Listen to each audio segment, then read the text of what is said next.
please take a seat?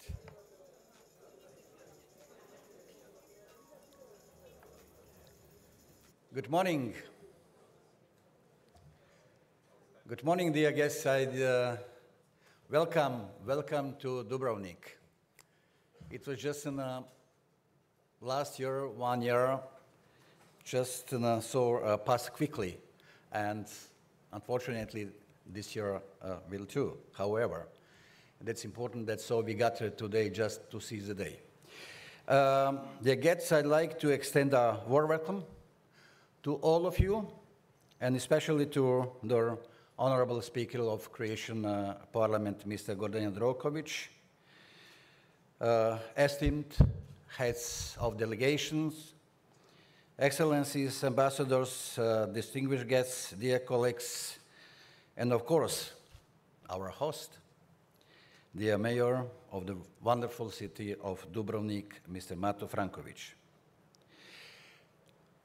This year's Dubrovnik Forum, titled Straits and Safe Passages, echoes one of those decisive moments of international relations when faced with crises and emergencies.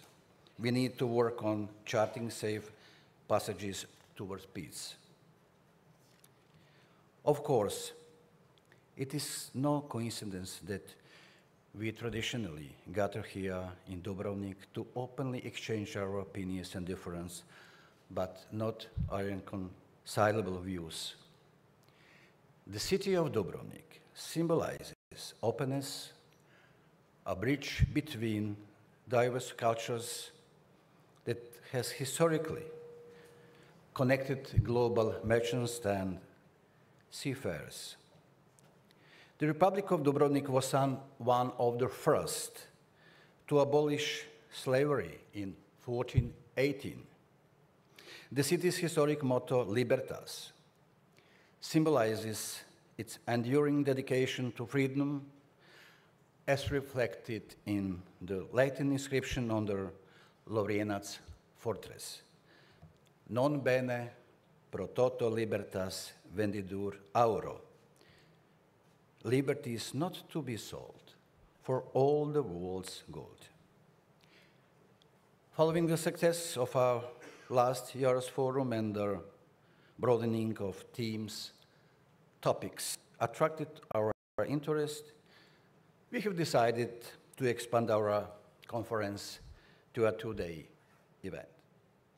The significance of this year's forum is in providing a platform for an open exchange of views between the North and South and East and West, especially in this time of uncertainty about our future. This is a moment that requires collaborative effort. Croatia, with its wide-ranging experience and unique positioning, stands ready to contribute to finding possible solutions for many pressing issues covered by this year's conference. Allow me to start by briefly summarizing what we have envisioned for the next 2 days of the conference. On the first day, we have 6 panels with prominent and engaging panelists. We start by gathering young leaders who will discuss how they can contribute to a better understanding of transatlantic partnership and strengthening of cooperation between the West and the Global South. This Young Leaders event is organized with the valuable assistance of the Atlantic Council and the Croatian Academy for Political Development. I'm thankful to all of them and use the opportunity to express my gratitude. Today's panels are dedicated to, first, the legacy of NATO in the changing international geopolitical landscape. Second, the mining as prerequisite for recovery and reconstruction as outlined in Ukraine's peace formula. Third, the critical role of endorsing sustainable investments to reduce development challenges, as well as the potential of the 3 Cs initiative. We end the first day with, by now, OECD Dubrovnik talk on accelerating digital and green transition in the Western Balkans. OECD is only organization Croatia wants to belong to. Namely, Croatia fulfill all the rights and foreign policy goals. And we look forward to joining the OECD in the upcoming years. Our second day also comprises 6 panels, 2 of which are the leaders panels, where we gathered high-ranking panelists who will address common challenges of the escalation of regional conflicts and the security worldwide, jeopardized global trade relations and disrupted vital supply chains, and the ways toward overcoming them by building balanced and cooperative partnership. We then plan to dive into the future of Europe, especially in the context after the recent EU elections, as well as the reform potential of the Western Balkans and the perspective of their Euro-Atlantic integration. One of our final panels focuses on Africa and the needs and great potentials of African countries. We finish with looking towards the future by exploring the challenges and opportunities of artificial intelligence and in areas such as security, diplomacy, and economy. Let me finish by expressing sincere thanks to all our panelists, moderators, and participants for joining us here at the 17th edition of the Dubrovnik Forum. Also, many thanks to all our colleagues who helped realize this event.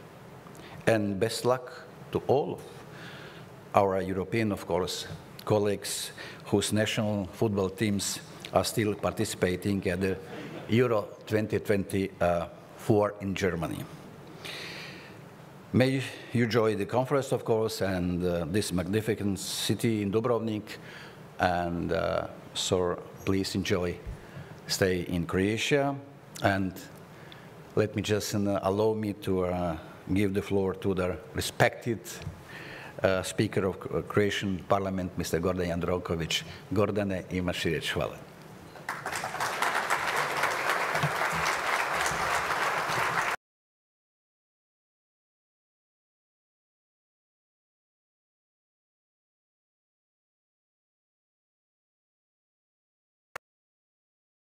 Svim gostima, prije svega poštovanom ministru vanjskih i europskih poslova, kolegi Gordanu Grliću Radmanu.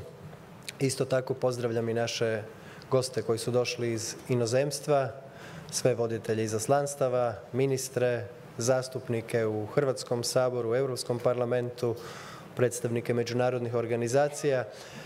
I moram reći da mi je velika čast i zadovoljstvo u ime Hrvatskog sabora biti danas ovdje.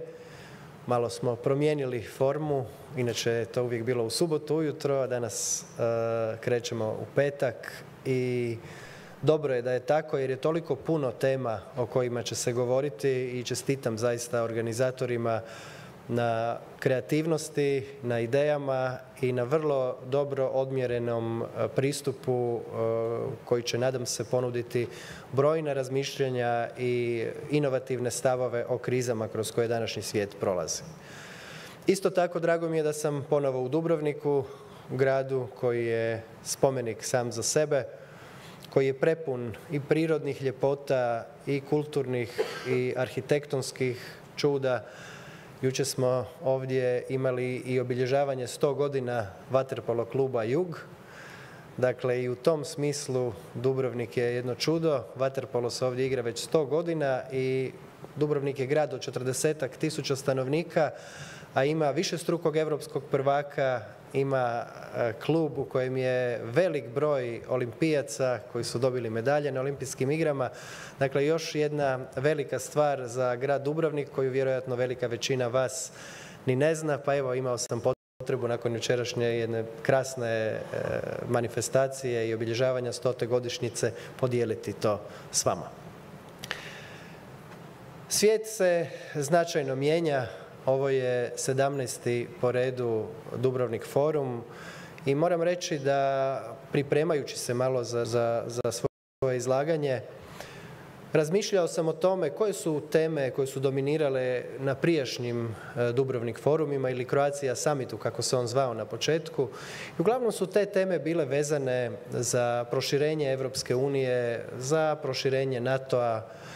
Sjećam se, to je bilo prvo desetljeće ovog stoljeća. Uglavnom su to bile pozitivne teme gdje se gledalo kako svijet unaprijediti, kako ovaj dio Europe stabilizirati. Onda je došla i ona ekonomska kriza, pa smo razgovarali o ekonomskim problemima, o tome kako prevladati te krize.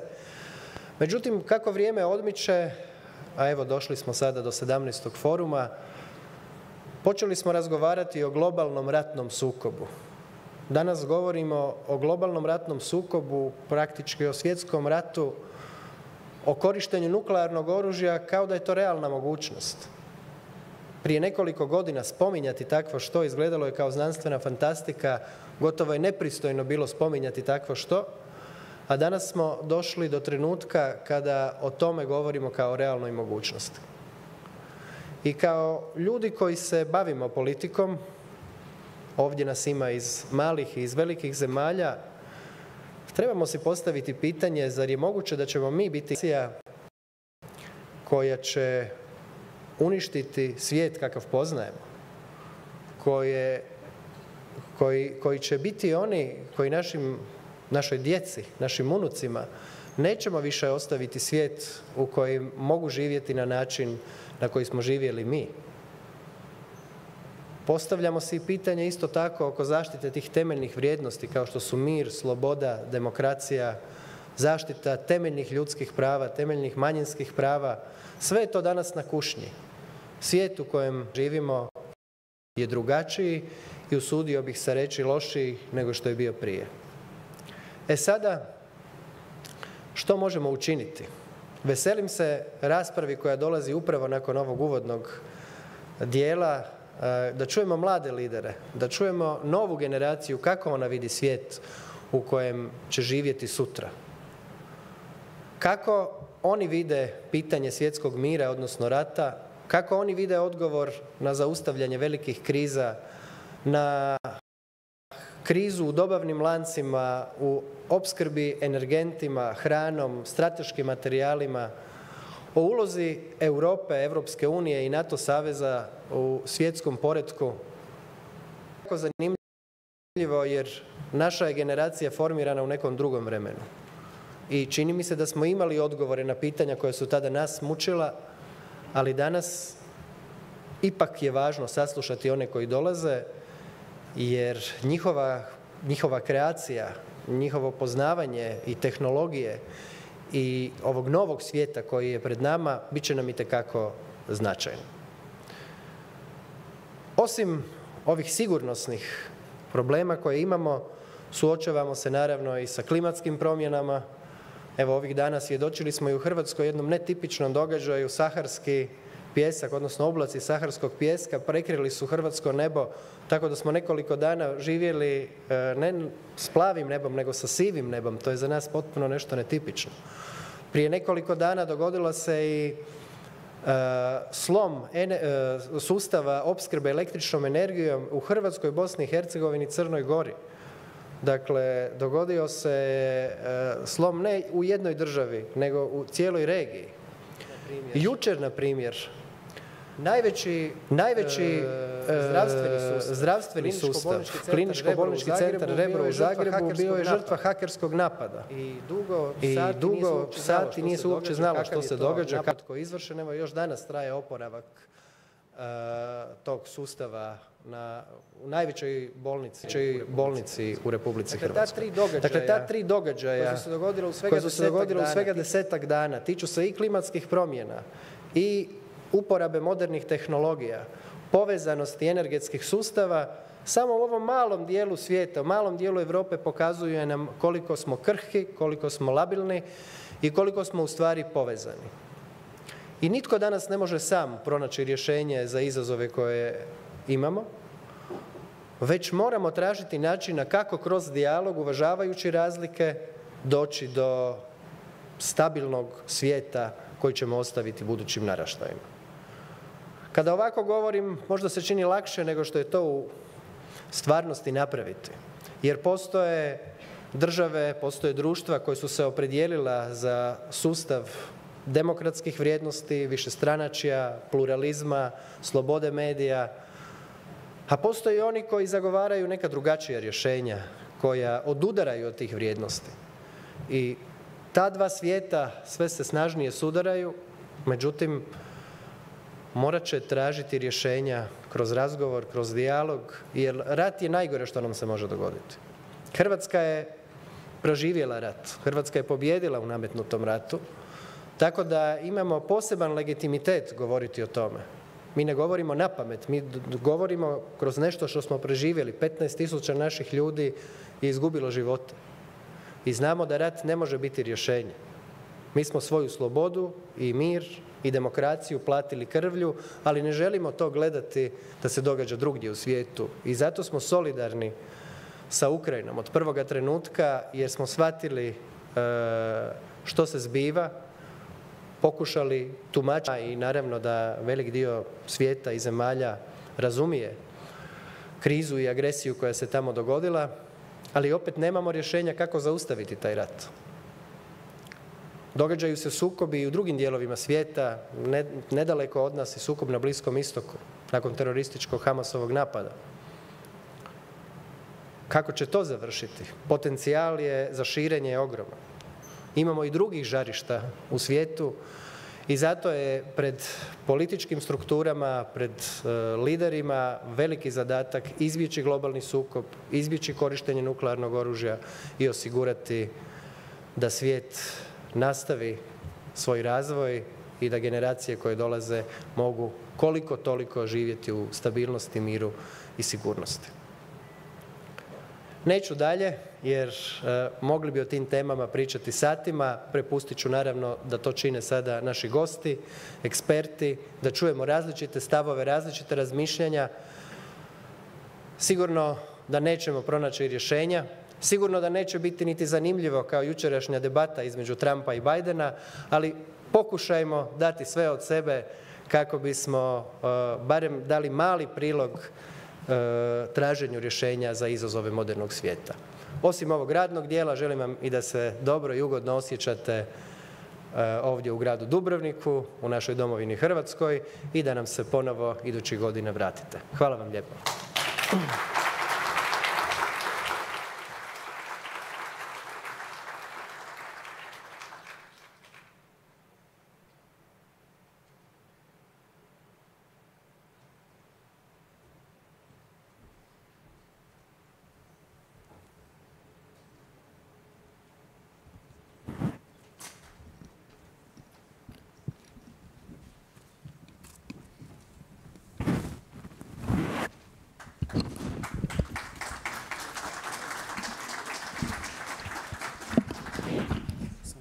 Ladies and gentlemen, I thank Minister Grlić Radman and the Speaker of Parliament, Mr. Jandrokovic, for their welcoming words and echoing the importance of both the city of Dubrovnik, its history of diplomacy, but also its sporting successes, as we heard, and also presenting the topics of the forum here in Dubrovnik.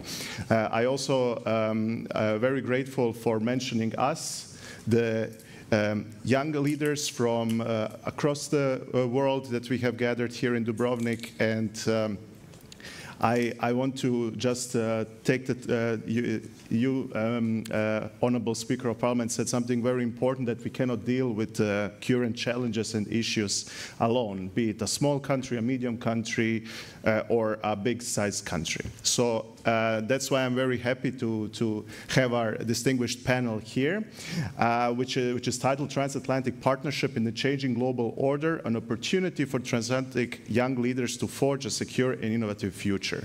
And we will be the first panel to break the ice here in Dubrovnik. Just for the context, this panel is organized by the Academy for Political Development from Croatia and the Atlantic Council from the United States. The Academy for Political Development was founded in 2004 and is the largest interdisciplinary network that brings exceptional young leaders and young professionals from business, media, science, technology, and politics together. Among our alumni are ministers, successful businessmen, artists, and so on. The Academy for Political Development has a flagship annual program which provides education in politics, economy, democracy, environmental issues, and includes discussions, plenary sessions, and workshops. Everything with the goal to forge and discuss positive social political development of Croatia and also the European Union. So we will have also an alumni of the Academy for Political Development on the panel. Our second partner, the Atlantic Council, is a non-partisan organization that works on U.S. global leadership and engagement in partnership with allies and partners. The Atlantic Council has also a similar program like the Academy does. It's called the Millennium Leadership Program, which is a globally renowned program for emerging global leaders in international affairs, and we three fellows are here with us. My name is Ivan Maric. I'm board member of the Academy for Political Development, as well as a Croatian diplomat currently posted in Berlin. So let me first introduce the panelists. On the right side, further away from me, is Mr. Tom Bonsondi O'Brien. He is head of the misinformation policy for Europe, Middle East, and Africa at Meta. He is advising the company's leadership on crisis response and strategies to tackle misinformation. He is also a former colleague because he was the UK diplomat, working among others at the United Nations, but also serving overseas in Jerusalem, Kabul, and Kinshasa. And in addition, he was a UK Kennedy Scholar at Harvard University. So, Tom, welcome.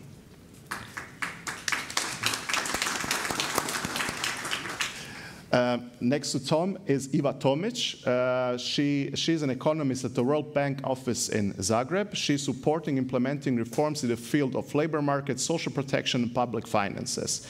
Prior to joining the World Bank, she worked as chief economist at the Croatian Employers Association, in Croatian HUP, and working at the Zagreb Institute of Economics. She holds a PhD in economics from the University of Ljubljana in Slovenia, and her research career has focused on labor economics, education, and public policy. And she's an alumni of our Croatian Academy. So welcome, Iva. Also, it's my great pleasure to have an additional alumni of ours. It's Mr. Zlatko Galešić. He's an energy expert. He has 14 years of experience working in the energy industry with various managerial roles in oil and gas in Croatia, and is now working on grid technologies at Siemens Energy with a focus on Central and Eastern Europe. In addition, Zlatko holds an MA in Aerospace Engineering, an MBA, and is a PhD candidate in the field of business economics and sustainable development. He has been for 21 years also a member of the Croatian center-right party HDZ, and also is a fellow board member of the Academy for Political Development. His political focus is on growth of the economy and critical infrastructure and local governance. So, Zlatko, welcome. Closer to me is Irina Raplanyan. She's a political scientist, climate and environmental policy expert and author. She teaches at the American University of Armenia in Yerevan and is a senior climate change specialist at the World Bank. Also, Irina served as Deputy Minister of Environment for the Republic of Armenia, and she also worked for numerous organizations, think tanks, including the United Nations, Development Program, Georgetown University, Eurasia Foundation, the think tank Chatham House. So she has a large experience in that field, and she holds a PhD in political science from Cambridge University and an alumnus of the Millennium Leadership Program. So welcome, Irina. I will now say a cliche sentence, last but not least, is Pete Seat. He's a former White House spokesman in the George W. Bush administration and recognized political commentator, a Council on Foreign Relations member, columnist, author, and teacher at the University of Arizona. Currently, he is the vice president of POSE Public Affairs Group in Indianapolis, Indiana, where he is specialized in public relations, public affairs, and media coaching. His written work has appeared in Politico, CNN, MSNBC, and so on. He made over 125 live appearances on CNN, Fox News, MSNBC, and so on. Even yesterday in the lobby, you had an appearance on television regarding the election. So you are well versed in that topic. But also, which is interesting for our panel, he also wrote the book, The War on Millennials, so also a generational topic. So welcome, Pete, to Dubrovnik. So as we have mentioned before, we would like to start maybe first of stating where we are now in the current global environment. So Eva, maybe to begin with you, what is the current global state in terms of growth? As we also heard from our honorable speakers before us, the countries of the so-called global South are also catching up in terms of population size, in terms of their global GDP share. What does it mean for us, the so-called global North or the West? What does it mean for the global economy? Thank you, Ivan. Good morning, everyone. So let me start with the latest World Bank global economic prospects, as we like to call them, that came out a couple of weeks ago. So after several years of different shocks that more or less all of the countries around the world experienced, we are expecting growth to stabilize in this year, despite geopolitical tensions and higher than average interest rates. This growth, slightly above 2.5%, is expected to continue in the upcoming 2 or 3 years as well, with modest growth of trade and investment. As for the inflation, it is coming down, but it's still expected to be around 3.5% on a global level in this year. So, of course, all of this expectations or outlook, as we call it, is under significant risks. And these risks are mainly to the downside, given different things that are happening in the world now, including geopolitical tensions that could influence the volatility of commodity prices, including trade protectionism or trade uncertainty, given the number of upcoming elections in this year, but also inflation that is going up and maybe interest rates will be high for quite some time. And of course, climate change and natural disasters are always a risk to the global growth. But if we look down at different regions, how this works, you're right, Global South has been more or less of a center of economic activity on a global level for quite some time now, but even global growth, Global South started to kind of lagging behind in this catching up, because the growth that these countries are experiencing at the moment are not at a level before the pandemics or even before the global economic crisis. For example, global growth expected in the region, in emerging markets and developing economies, as we at the bank call it, around 4% in this year, is still quite behind the growth these countries experienced in the decade between 2010 and 2019. So catching up is going to take more time than we previously thought. And this is especially a concern to the most vulnerable economies, those that experience conflicts and fragility, because for them, at the end of 2024, they will be poorer than on the eve of the pandemic. So in these last 4 or 5 years, actually these countries fell behind due to different shocks on the global level. And what does this mean for us, you asked? So let me go back to the Global South, though not all of these countries are in the South.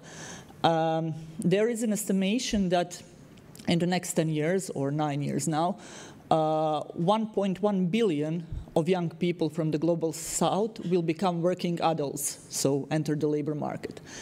And the estimation is that for the same countries in the same time, only 325 million jobs will be opened there for these people. So of course this will have repercussions also on the global north, but also on these countries on the global south. So what should we do as a part of the north, but also as a global multilateral institution as the World Bank is? What is all the time mentioned there is they estimate that in order to achieve the sustainability goals and to actually help these countries catch up to improve their human capital, boost productivity, and so on and so forth, trillions of US dollars are needed annually.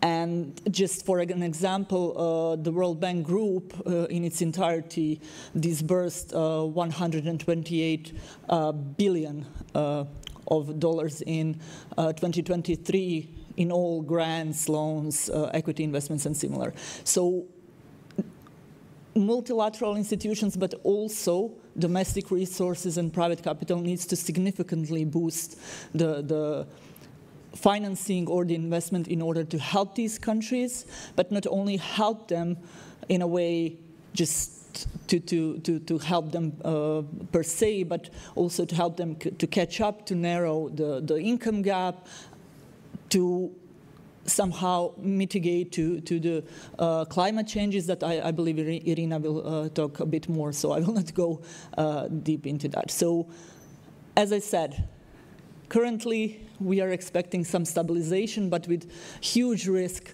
everywhere around us.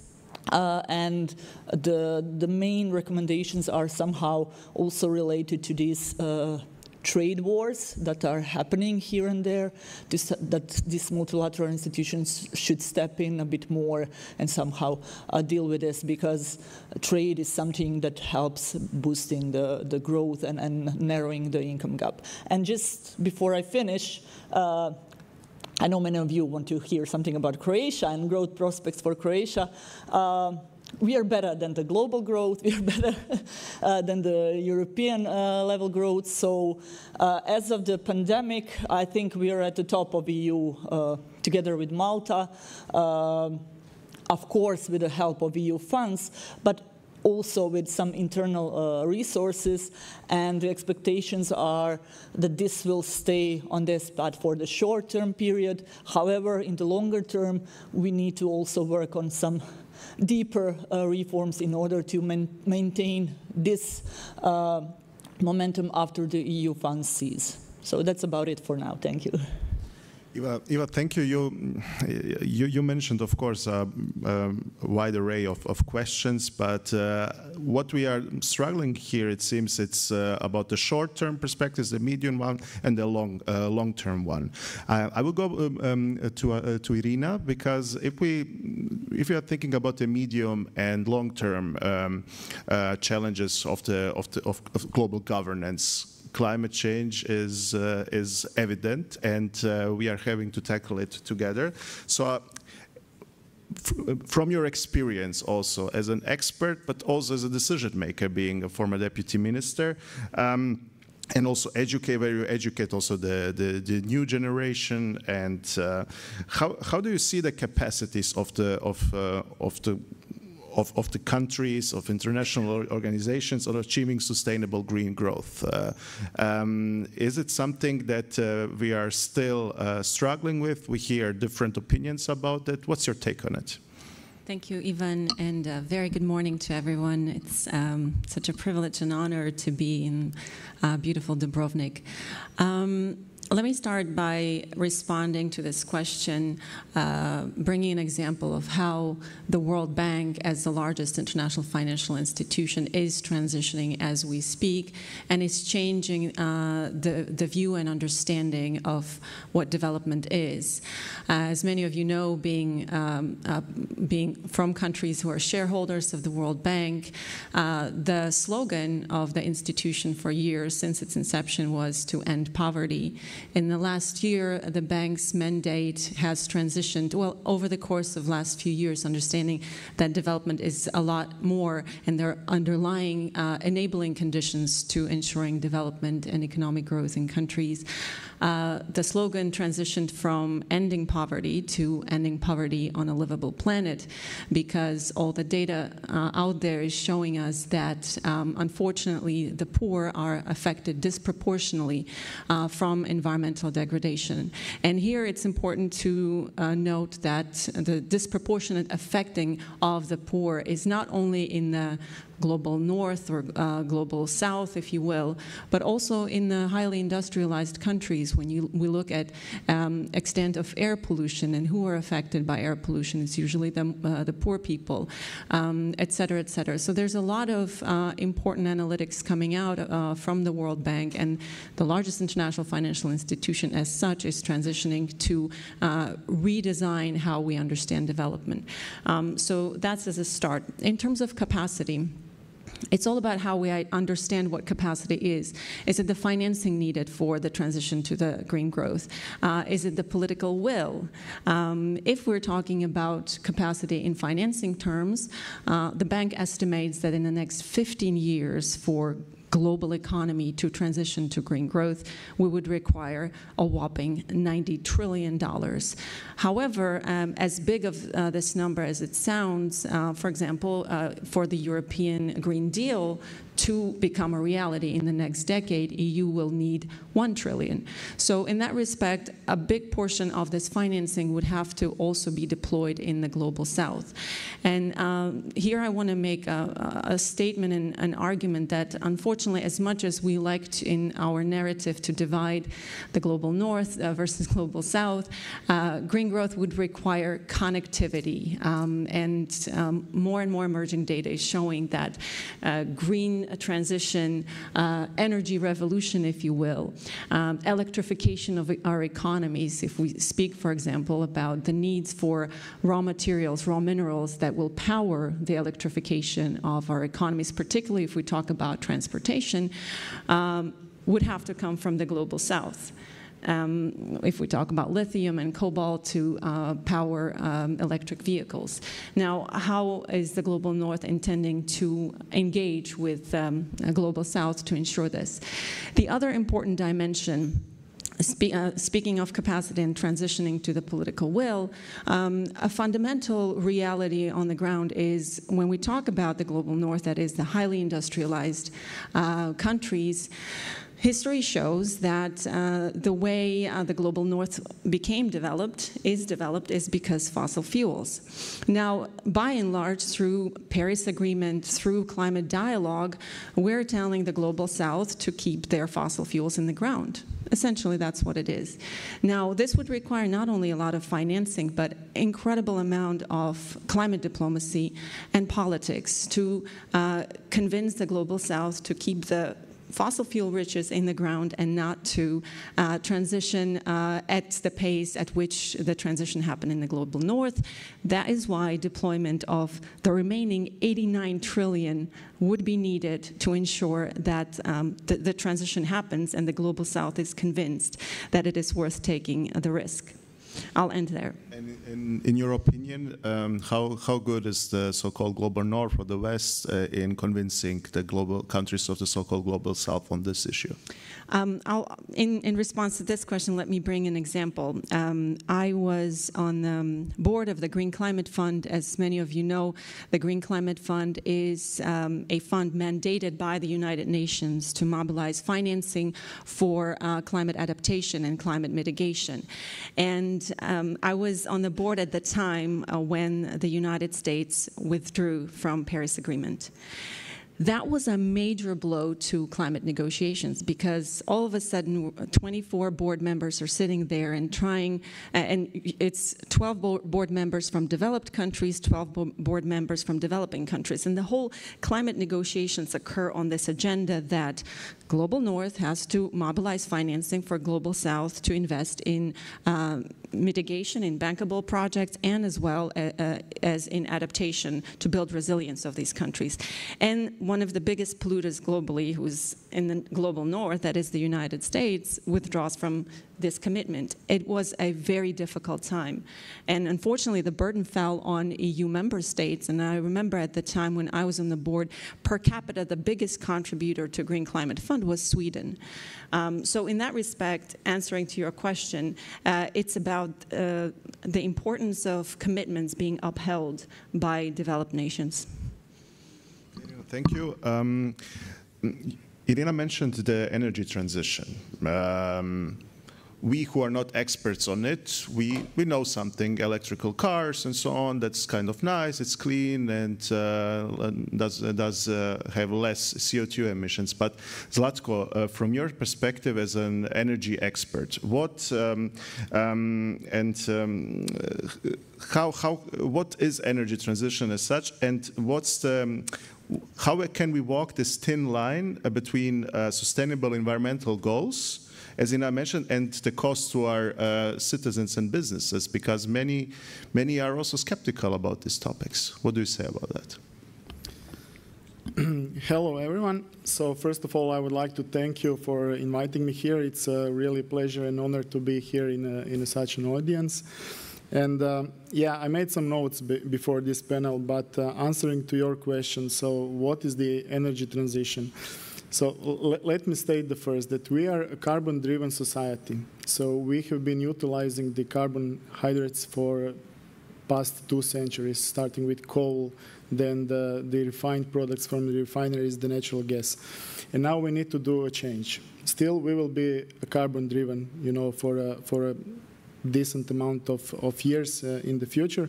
However, you know, what I want to point out now is that the energy transition started, and there is no going back. So it's not only about electrical cars, but it's much more. The question is much more complex. So if you look globally, so how we are dealing, majority of our primary energy is still dominates by the fossil fuels. So what we are doing, we are trying to replace the fossil fuels with those sources which are currently available and which are not climate harmful. So in general, what we are doing the investments in the renewables like the wind, solar, hydro. Hydro is also renewable, but also what we need to do is to exploit the geothermal potential, what we also do in Croatia, but also this is like a global understanding between the United States and Europe that this is also the direction where we would like to go. But coming back to the global thing about the energy transition, so in the past 4 years we have experienced 2 major crises. This is the COVID and the Russian invasion to Ukraine. And the second one really pointed out that we are fragile, that our energy systems in Europe, especially in the Eastern Europe, are quite fragile. And we knew that for the past 20 years, but there was not much development. And after this invasion, we needed to rethink, especially for those who were working in the energy sector, you know, how to supply the markets. And we need to quickly rethink, to adapt, and to reorganize the supply chains. And here in Croatia, there is a nice example how we have been cooperating with the United States, with our allies across the Atlantic. So we built the LNG terminal, finally, and we managed to supply not only the Croatian market, but also the regional markets. We also have the oil terminal, which is like 40, 50 years here in the Omišalj. And we are like the entry point for the crude supply. But still, we need to diversify the crude supply to eliminate REB and to find the additional sources.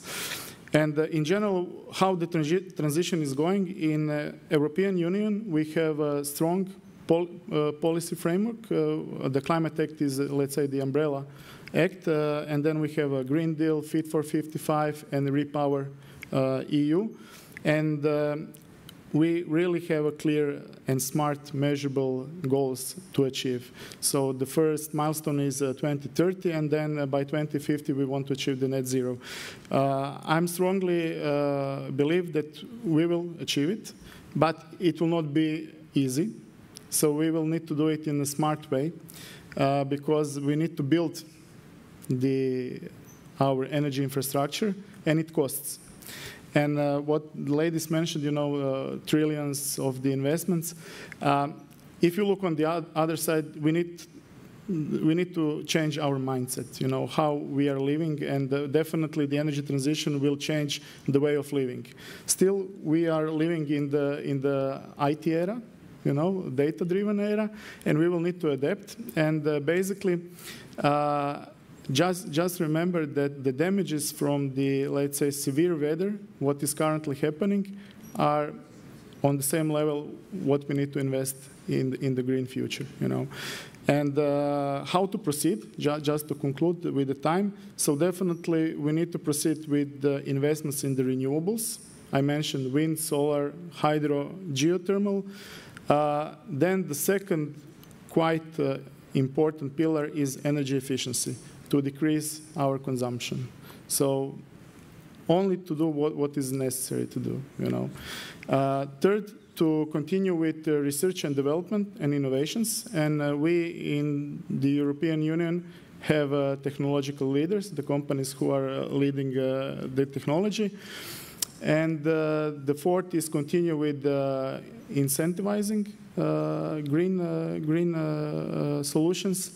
And the fifth, what is the really important, is we are leaving no man behind.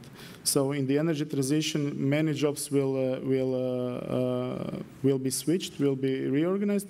So we need to focus on that and to re-educate our workforce to be to be available in that industry, which is the baseline for the green transition. Zlatko, you said something very interesting. We are not leaving anyone behind, or we are not supposed to do that, but also that we're required to change our mindsets. So I would go to Tom exactly because of that. It's not a secret that many don't want to change their minds, that they don't want to decrease their consumption, then they want to maybe leave some men and women behind.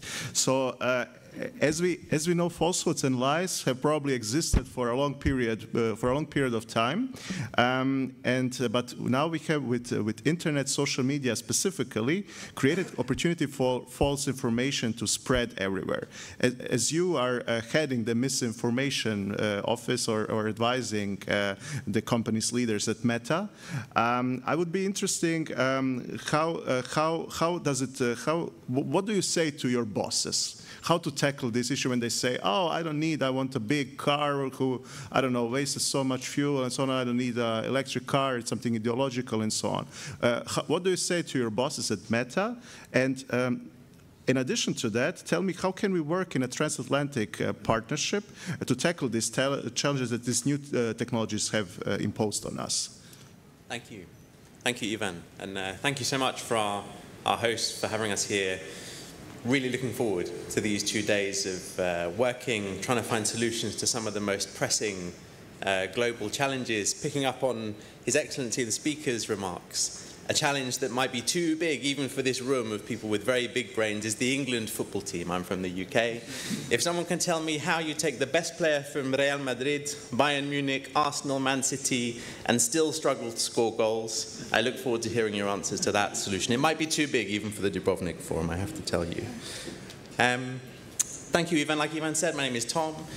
I'm a fellow with the Atlantic Council as part of our... That's better, okay.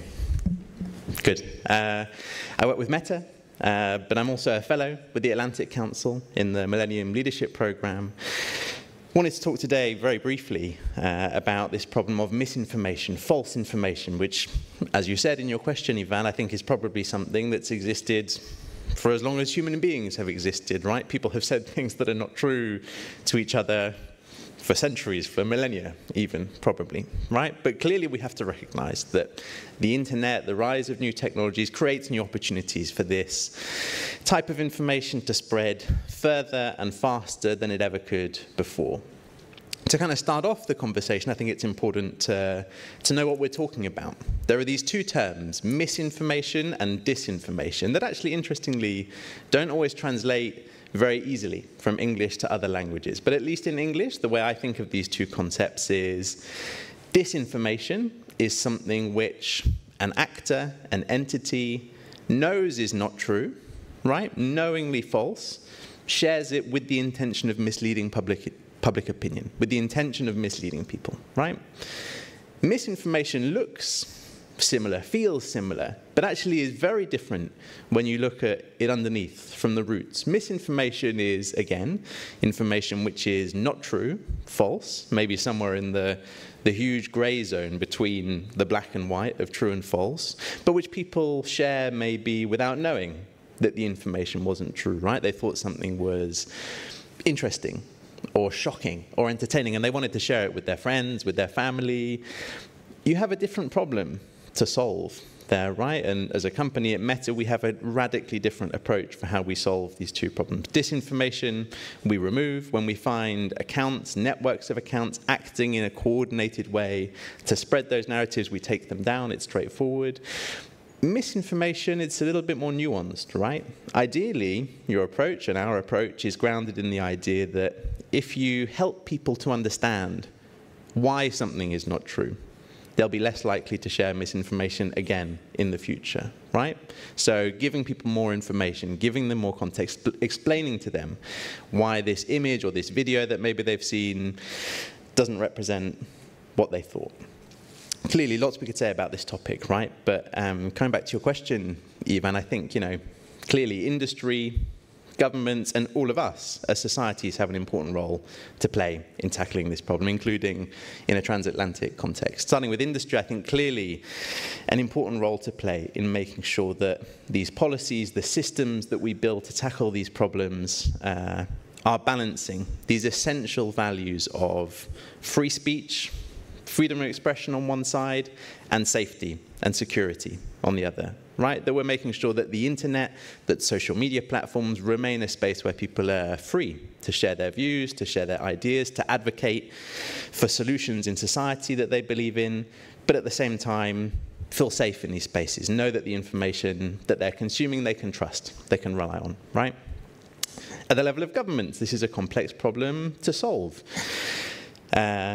Certain countries have experimented with different types of legislation, different types of regulation in this space. Some countries have tried to criminalize the sharing of false information, right? But what happens when something that is false this morning becomes true later this afternoon? Let's take an example from Gaza and Israel and the horrific situation that we've seen there in recent months. Misinformation had spread in different languages around the world, in Arabic, in Hebrew, but also in Spanish, in Portuguese, more broadly, in English too, saying that a church had been struck by a bomb in Gaza. It wasn't true. It turned out later on the Friday that it was unfortunately caught up in violence. It was hit by an airstrike, right? So it's this very dynamic problem where things that were false this morning can become true later. What is the role of governments there in helping, of course, protect the rights of users, but also balancing those values of free speech and of safety? Last point, what is the role for all of us? What can all of us do? I think it's clear that all of us have a role to play in making sure that when we're sharing information, sharing something on a platform like this, speaking. Also at the daily level, sharing something in a chat with your friends or your families, to check your sources, right? To build that digital literacy as societies against this problem, to make sure that we're doing everything we can as individuals too, to make sure that we're not exacerbating this problem. Thank you, Tom. When I think about what you said, how misinformation dimension and your example with the Middle East, that shows also how misinformation can mislead our perceptions of geopolitical and geoeconomic trends and developments in many regards. But when we take this into account, we need to also talk about the elephant in the room when we talk about the transatlantic relations, is the upcoming US elections. At 2 p.m. Croatian time, we had a debate between the current president Joe Biden and the former president Donald Trump. So I would like to, if we talk about issues like environment, disinformation, energy transition, and so on, we cannot talk about also the political development happening in the United States. So I would like to, Pete, to ask you. You, for example, served in the White House during the George W. Bush administration, and for the Croatian context, it's very interesting that Pete was in Zagreb 2008 when President Bush visited Croatia, after the invitation for NATO membership. So you also know Croatia a little bit. And how do you see, if we take all this into account, how do you see what will happen in the United States? Because many in parts of the world are warned that the transatlantic relations will suffer. And in what direction will it be it a new Republican administration or a Democratic one? Dobro jutro. Moje ime je Pete Seat, ali ovdje ja sam Petar Šejat. Moja mater rođenla u Knin, zbog to ja malo razumijem I pričam tvoj jezik, but for this I'm going to stick with my native language of English. So good morning. It's an honor to be here yet again in Croatia. As mentioned, I was in St. Mark's Square in 2008 with President George W. Bush when he visited here during that historic visit. But to kind of assess the political situation in the United States, and thank you for leaving the easy question for me, I would just broadly say right now what we are dealing with is tyranny of the minority in the United States. A minority that is convinced it is the majority because it has its views reflected by sympathetic media and proliferated by misinformation and disinformation online. On top of that, a minority who lacks any sense of shame or mutual accountability. And you see this all over the place nationally. You see it locally at county levels, at state levels as well. But it is particularly acute when it comes to foreign policy. And I am quick to say that it's on both sides of the political aisle. You see it on the left in the Democratic Party with what is taking place right now in Gaza and Israel's war with Hamas, where an element of the Democratic Party is pushing against support of Israel. And that is causing policy shifts and changes within the Biden administration, and at times causing friction between the White House and the Netanyahu government. On the right, you see it in Ukraine. And during the Republican primaries at the congressional level that we've gone, we still have some that are taking place as we speak, but the topic of Ukraine funding has become a litmus test for whether or not you support Donald Trump. If you're opposed to Ukraine funding, you're with Trump. If you're in favor of Ukraine funding, you are not. And we are seeing that. We're seeing television ads all across the country on this. Foreign policy is not a top-of-mind issue for Americans. It's the economy, it's immigration. But you're seeing this play out time and time again. And where it kind of all stems, especially from the Republican side, I am a Republican, is isolationism has become the dominant rhetorical device within the Republican Party. And I'm quick to say rhetorical. It doesn't always mean that it translates to policy. oftentimes the weight of responsibility comes into play, and we saw this most recently with Speaker of the U.S. House Mike Johnson, who was not himself a fan of Ukraine funding until he became second in line to the presidency and realized just how important it is to the transatlantic alliance and the security of NATO and our allies on this continent that we support Ukraine in this fight against Russia. But it took becoming Speaker of the House for that shift to happen. So what I would say is, one, I think that dynamic will continue regardless of who wins this presidential election, for which I will make no predictions. I got out of that business in 2016 because I didn't see that coming. Most of us probably didn't, so I don't do predictions anymore, other than to say that isolationism, or at least the rhetoric of isolationism, will continue. How it plays out is truly anyone's guess, but I would just say or caution you or ask you to take a step back when you either engage in or hear fear of a Trump administration. Think back to when he was elected in 2016, took office in 2017. Many of the fears at that time, he would spark World War III, the United States would pull out of NATO. How many of those things happened? None of them. Now, I'm not saying everything was perfect. I'm not saying it was all rainbows, puppies, and unicorns. But a lot of the worst that was predicted, that was forecasted, did not happen. Now, I hear all the time, well, yeah, but this time he really means it. Does he? I don't know. So do what we're wanting everyone else to do. Tom is right about misinformation and disinformation. Check your sources. We all need to do the same thing. We need to take a breath when we hear something or read something and think about the context, think about the history and where we stand today, and whether or not it is realistic that it may play out the way some people say it may or may not. Thank you. You said that this trend towards isolation of the United States, or isolationism, is getting tracks. But I would like to go back to our sources, as you said, rightfully mentioned. What's the situation? And Eva, we hear that a lot. We hear terms like deglobalization, decoupling, de-risking. We can do it on our own, on our national economies, especially bigger-sized countries. What's from a macroeconomic point of view?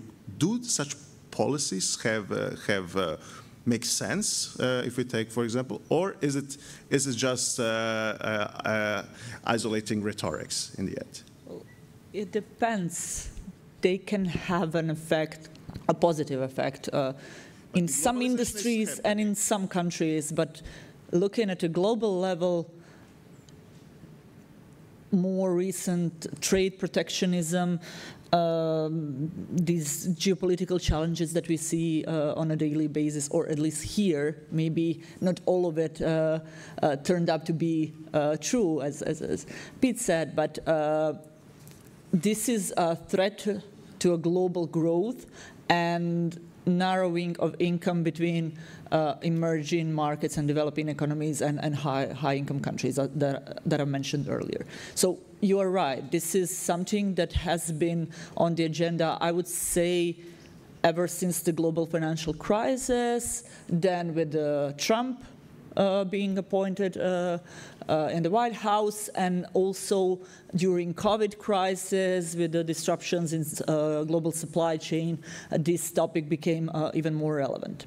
However, I would go a step back and say that globalization, or mainly trade liberalization, but also labor and capital flows, in the last 50 years this is like the official estimate, have helped to bring out 1 billion people out of extreme poverty.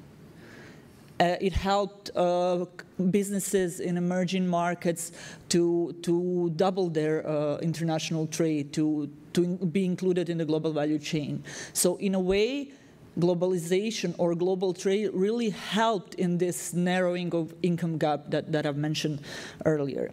However, you are right that this, at the moment in the current state of affairs, is a threat. I mentioned that in our latest publication, Global Economic Prospects, trade uncertainty and further trade fragmentation is one of the main risks to our forecast for stable global growth in the next 3 or 4 years. So we all know that 2024 is a super election year with parliamentary or general election happening in about countries that cover 60% of the world GDP. So it's quite a lot, including the States, but also other countries.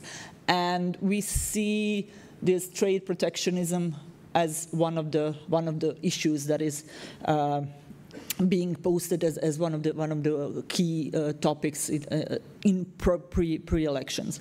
I would say that there are these estimates. I will not go into details, but trade policy uncertainty is much higher in 2024 in these countries that are having a general or parliamentary elections than in all other years in the last 2 decades that were having these major elections. The number of trade distorting policies has already tripled compared to the pre-pandemic period. Also, one interesting thing, you know, I'm an economist, that's why I use this number. In the period between 1997 and 2021, the number of climate-related trade policies has also nearly tripled. So, yeah, we do need a green transition, we do need climate mitigation, adaptation. However, this trend highlights that trade is increasingly a focus area of regulators who work on green policies as well. So it's not only like ban exports from China to the States. So in a sense, the future is uncertain, of course, and if this materializes, I would say it will hurt Global South more than the Global North because of their lagging behind, but also because the importance of their inclusion in global value chains, in global trade, for their prospects of growth, of decreasing poverty, innovation, and etc. Let me just finish with some everything I said, poses a threat. Economists as well as politicians are counting in on these aspects because in the end, it seems that these policies are mainly, are not economically grounded. As I said, there might be a case that for some industries and some countries this might work, at least in the short term, but on a macroeconomic level, it's detrimental, so to say. But some of my colleagues from the bank have done additional deep dive research, given the issue of deglobalization that you mentioned. And it seems actually when you look at more longer-term trends, that yes, there is a slowdown in globalization, but it seems that global trade has proved resilient even during recent shocks. Even during COVID, there was a short disruption in 2020, but already in 2021, it returned. Okay. So there is a slowdown, but there is no evidence that the world has entered deglobalization. Though some countries are imposing some trade protection measures, related to specific sectors and everything, it seems that on a macro scale, we are still not in deglobalization phase. As I've mentioned, there are threats, there is uncertainty, there are some measures in place. However, this is not a reversal of the previous trend, maybe just a slowdown. And there have been some attempts to quantify what would this mean, this primarily China-US trade war, but also putting the world into blocks, depending on who is your friend and who is your enemy regarding the trade. So the estimates go from a decrease in the global GDP from 5 to 12%. Of course, it's hard to quantify it, but also some newest research show that even this 12% might be underestimation. As I said, going further with this will pose a decrease of global growth, which will mainly have repercussions for the global south, perhaps even narrowing the income gap between the south and the north that they have been reducing in the last 50 years, mainly with the global trade. And then you pose a question. So globalization still, although some warn that it's kind of dead, that decoupling, de-risking are the trends, maybe there are disruptions, but still, the long term, it's not a zero-sum game where somebody can gain, we all gain with the trends. So globalization is not a term from the 90s and 2000s, but it's still there, it's just in a different form. It's much longer, and as I said, there are attempts to kind of reverse this trend, but we are still not in the deglobalization phase on the global level. And maybe just to mention, even with this China-US trade war, I don't know if the war is a really good word. So actually the trade between China and US decreased as of, I would say, Trump's latest mandate, but China with the rest of the world increased. So in the end, globalization is still there. It just depends what both multilateral institutions but also individual countries would need to do to somehow, I would say, directed in a right direction, taking into account all other threats that we are having, including the climate threats. One issue that defies some say the globalization trends, although we learn from you that it's not the case, is artificial intelligence too, because it's getting it's something that is getting more and more globalized. ChatGPT, Band, whatever they're called, the other programs are staying in the mainstream, but they're in the background doing also before that in research and development.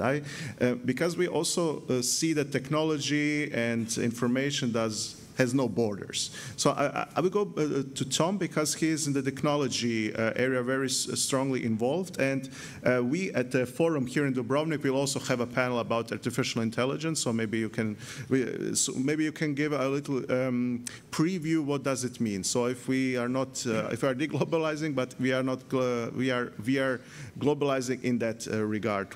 What's your stake? What's the stake for artificial intelligence for us, for policymakers, for decision makers? At the current state of play. Yeah, thank you so much, Ivan. Well, look, clearly artificial intelligence, particularly generative artificial intelligence, Gen AI, is having a moment, right? And clearly its potential for change in global society is enormous. And, I think there's sort of two ways to think about it, actually. We sometimes use this language to refer to it, both as a sword and as a shield, particularly in terms of online safety, right? Clearly, the potential for people to use these technologies to create misinformation, manipulate media, so-called deep fakes rises, right? Clearly that's the case. It's a massive year of elections, as we've just been hearing. We've already had many elections all around the world: Taiwan, Indonesia, Pakistan. The UK is going to the ballot boxes in about a week. Croatia, thank you very much indeed. All over the world, right? And, sort of echoing a point that Pete had made too, some of the sort of worst predictions about us completely losing touch with reality, no longer being able to distinguish at all between the synthetic and authentic, so our haven't happened. For example, could be recreated by AI completely, right? Our what, sorry? Our panel, for example. Well, again, this is some of the... But with different narratives, different answers. That has certainly been some of the prediction, right? And that we would struggle to even distinguish between reality and the artificial world, right? And yet, most of these big elections have happened. Touching wood wherever I can find it, the trend seems to not have been quite as apocalyptic as some people had predicted. That's not to say that it won't increase or grow in prominence in the years to come. I hope not. But so far, in this big year of elections, it hasn't been the case that some of those absolute worst predictions about this taking over and us losing touch with reality hasn't materialized, right? And actually, it's interesting. we've been using artificial intelligence for years to help keep people safe online, right? You're always going to need some combination of human intelligence, right? People who are able to understand what a specific phrase means in the context of this country and its history. Someone said it 30 years ago. What did it mean then? What's its meaning in the current context, today's context, right? Human intelligence is still a fundamental cornerstone of how we keep people safe online. But artificial intelligence can play an absolutely critical role in that work too, right? We release every 12 weeks data on content that we've removed from our platforms that violates our community standards, the rules essentially for what you can and can't share. And certainly for some types of harmful content, right, the vast majority of it is actually detected and deleted by artificial intelligence systems that can work at a scale and speed that human beings are just never going to be able to do, right? And that is on the worst of the worst types of content. Artificial intelligence systems that are, to give a slightly graphic example, very good at identifying if an image of a person or a child has strawberry jam around their mouth or blood, right? To give, again, quite a graphic example. We want the best possible systems to find that stuff as quickly as possible and delete it instantly before it's even been shared online, right? And so for years, artificial intelligence has been playing actually a very important role in keeping the world safer online. So it's this sort of dual situation where clearly there's risks, right? And again, all of us in this transatlantic partnership have a role to play in tackling those risks, including from the industry perspective. Also, massive potential to keep folks safe online, to be used for creative purposes. We're seeing some fantastic examples of that now to grow the economy too, right? So it's a complex picture. Look, we always talk about artificial intelligence, but we forget the original, the human intelligence, as you mentioned. And I would ask Irina. We still have 6 minutes left to wrap it up. But Irina, you talk to decision makers from Armenia, from the United States, UK, EU, and so on. Do you see the willingness to tackle these challenges that we saw now, especially in the global, so-called global north approach and global south? Do you see that?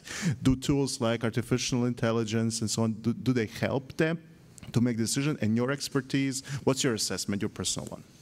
Thank you so much. Well, the issue is that willingness is actually reflected in the strategies that we currently have, globally, multilaterally, regionally, and domestically.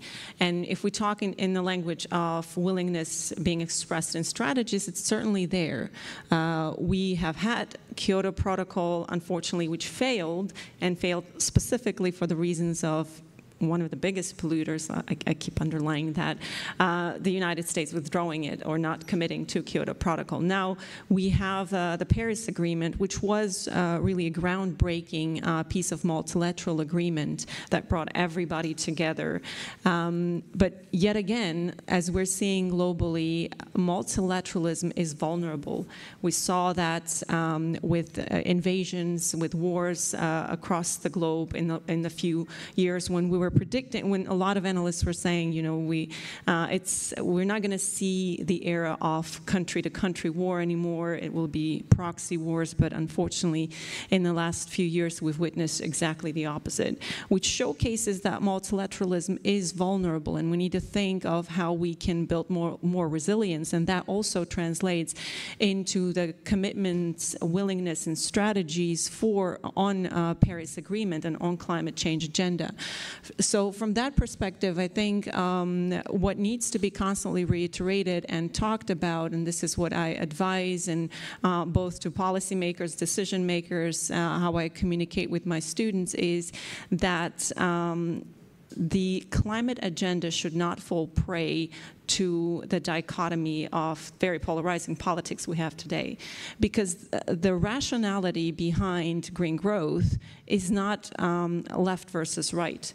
It is in the interest of global community to invest today if we talk about adaptation, if we talk about circular economy, if we talk about pollution management, so that we avoid much higher costs in the mid to long-term future. This is what, for example, adaptation investment is. This is why we're mobilizing investment now to increase resilience in energy, increase resilience in various infrastructures, something very relevant to the US, where we see infrastructure being underfunded significantly.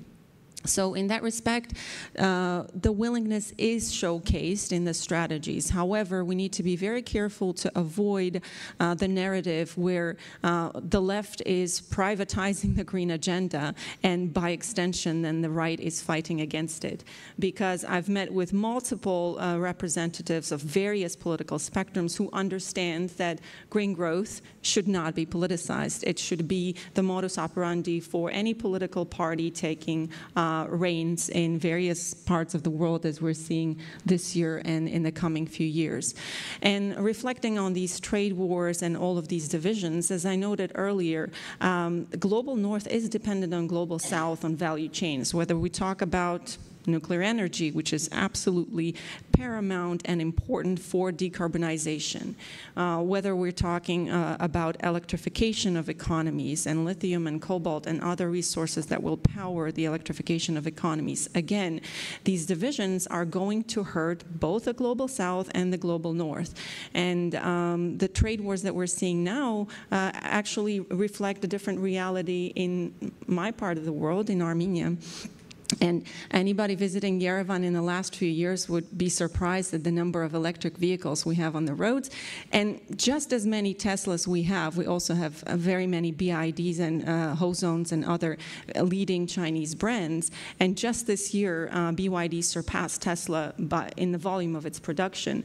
And again, you will be surprised to see how many countries are buying these vehicles, whereas we see the protectionism that is happening in EU and the US. So in that sense, again, we have to be very careful where we're articulating climate agenda and climate narrative. We need to inject the significance of green growth into the entire political spectrum, because green growth is about investment today to build resilience of our institutions, of our infrastructure, and of our ecosystem. Thank you. Thank you, Irina. Zlatko, quick to you. As we are here in a transatlantic environment at this panel, what two things can the US learn from Europe, and what two things can the United States learn from Europe and vice versa? Yeah.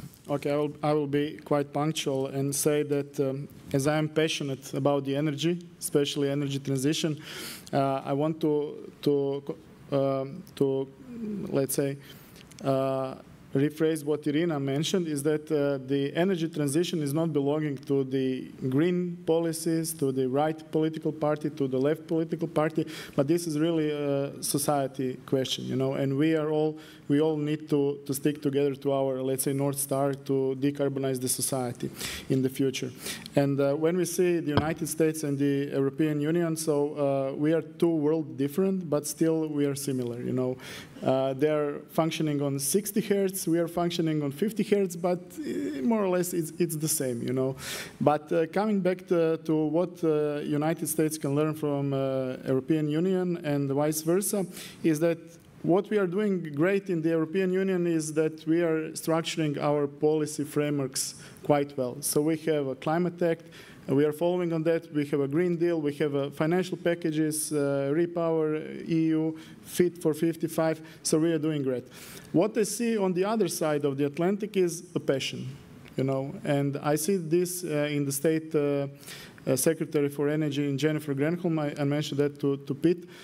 I really see the passion, you know, how she's driving the energy transition in the United States, and I really look forward how this pace will continue in the next 5 years, no matter who wins, Biden or Trump, you know. So this is really a society issue, you know.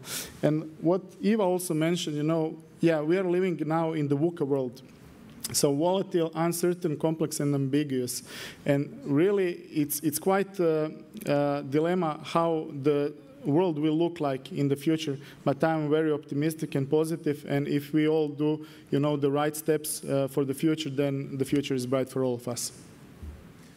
Thank you, Zlatko. I want to wrap up with Pete in the end, not because he's sitting next to me, because he authored a very interesting book, which is called War on Millennials.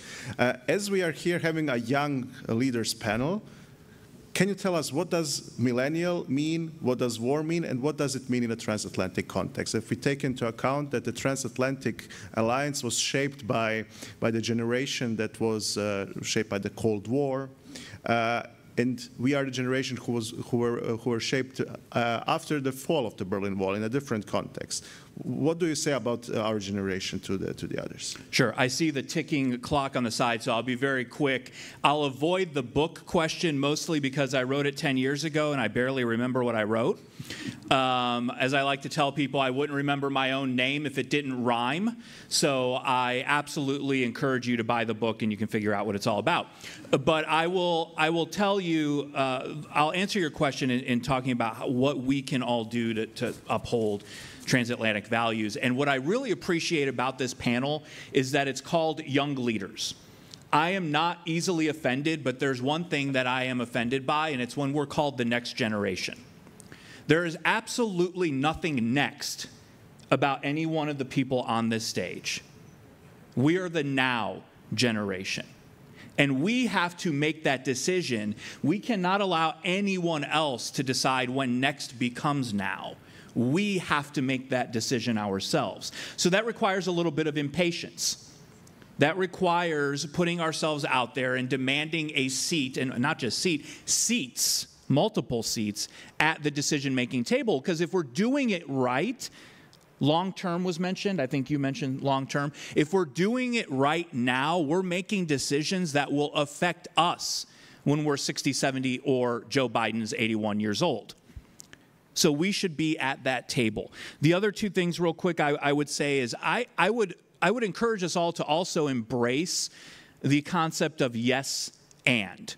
And I have a degree in theater arts, so I did some training in improvisational theater. And what they teach you is yes and. When you're on a stage doing improv and someone says something, you cannot negate what they say. You have to build upon it. We live in a world where, especially when it comes to policy and politics, people prefer no but.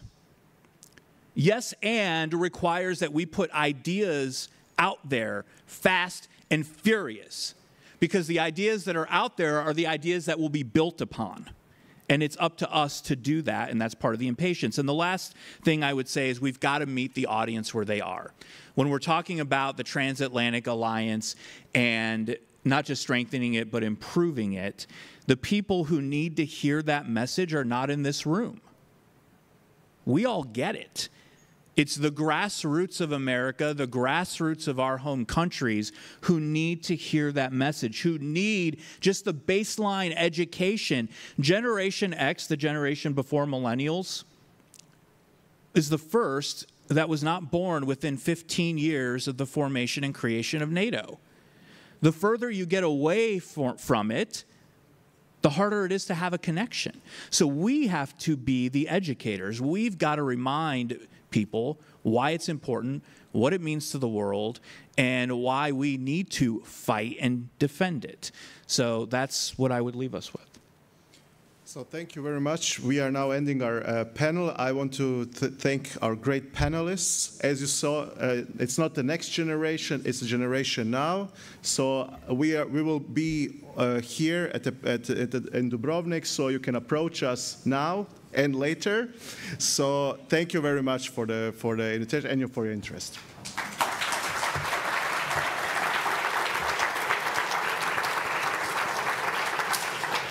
Yes, we would like to thank the young leaders, and as Pete said, we have to build on that what our previous speakers said. So we invite you now to lunch, to the Langer restaurant on the 7th floor, and after lunch we will continue here in this hall at 1:30 with the panel called A Still Point of the Turning World, Legacy of NATO in the Changing International Geopolitical Landscape.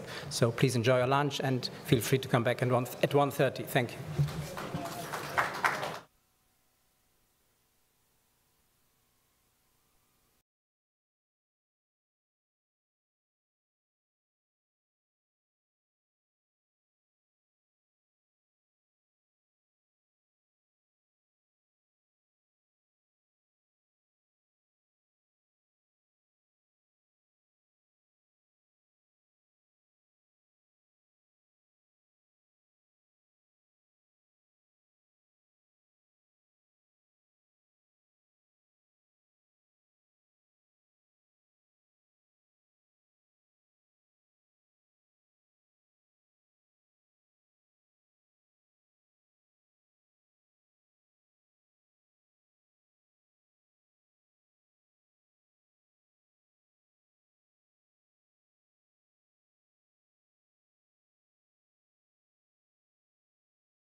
Hello. Yeah. Please take your seats. Please take your seats.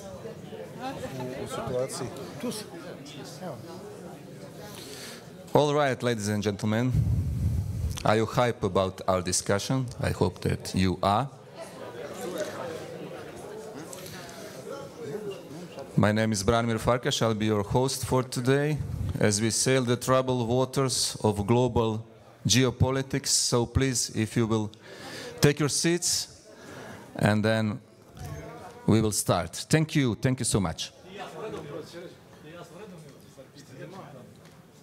Gospodine Krivokapiću, da se pozdravimo. Drago mi. Ste dobro, vidjeli smo se mi. Davno sam ja bio kod vas.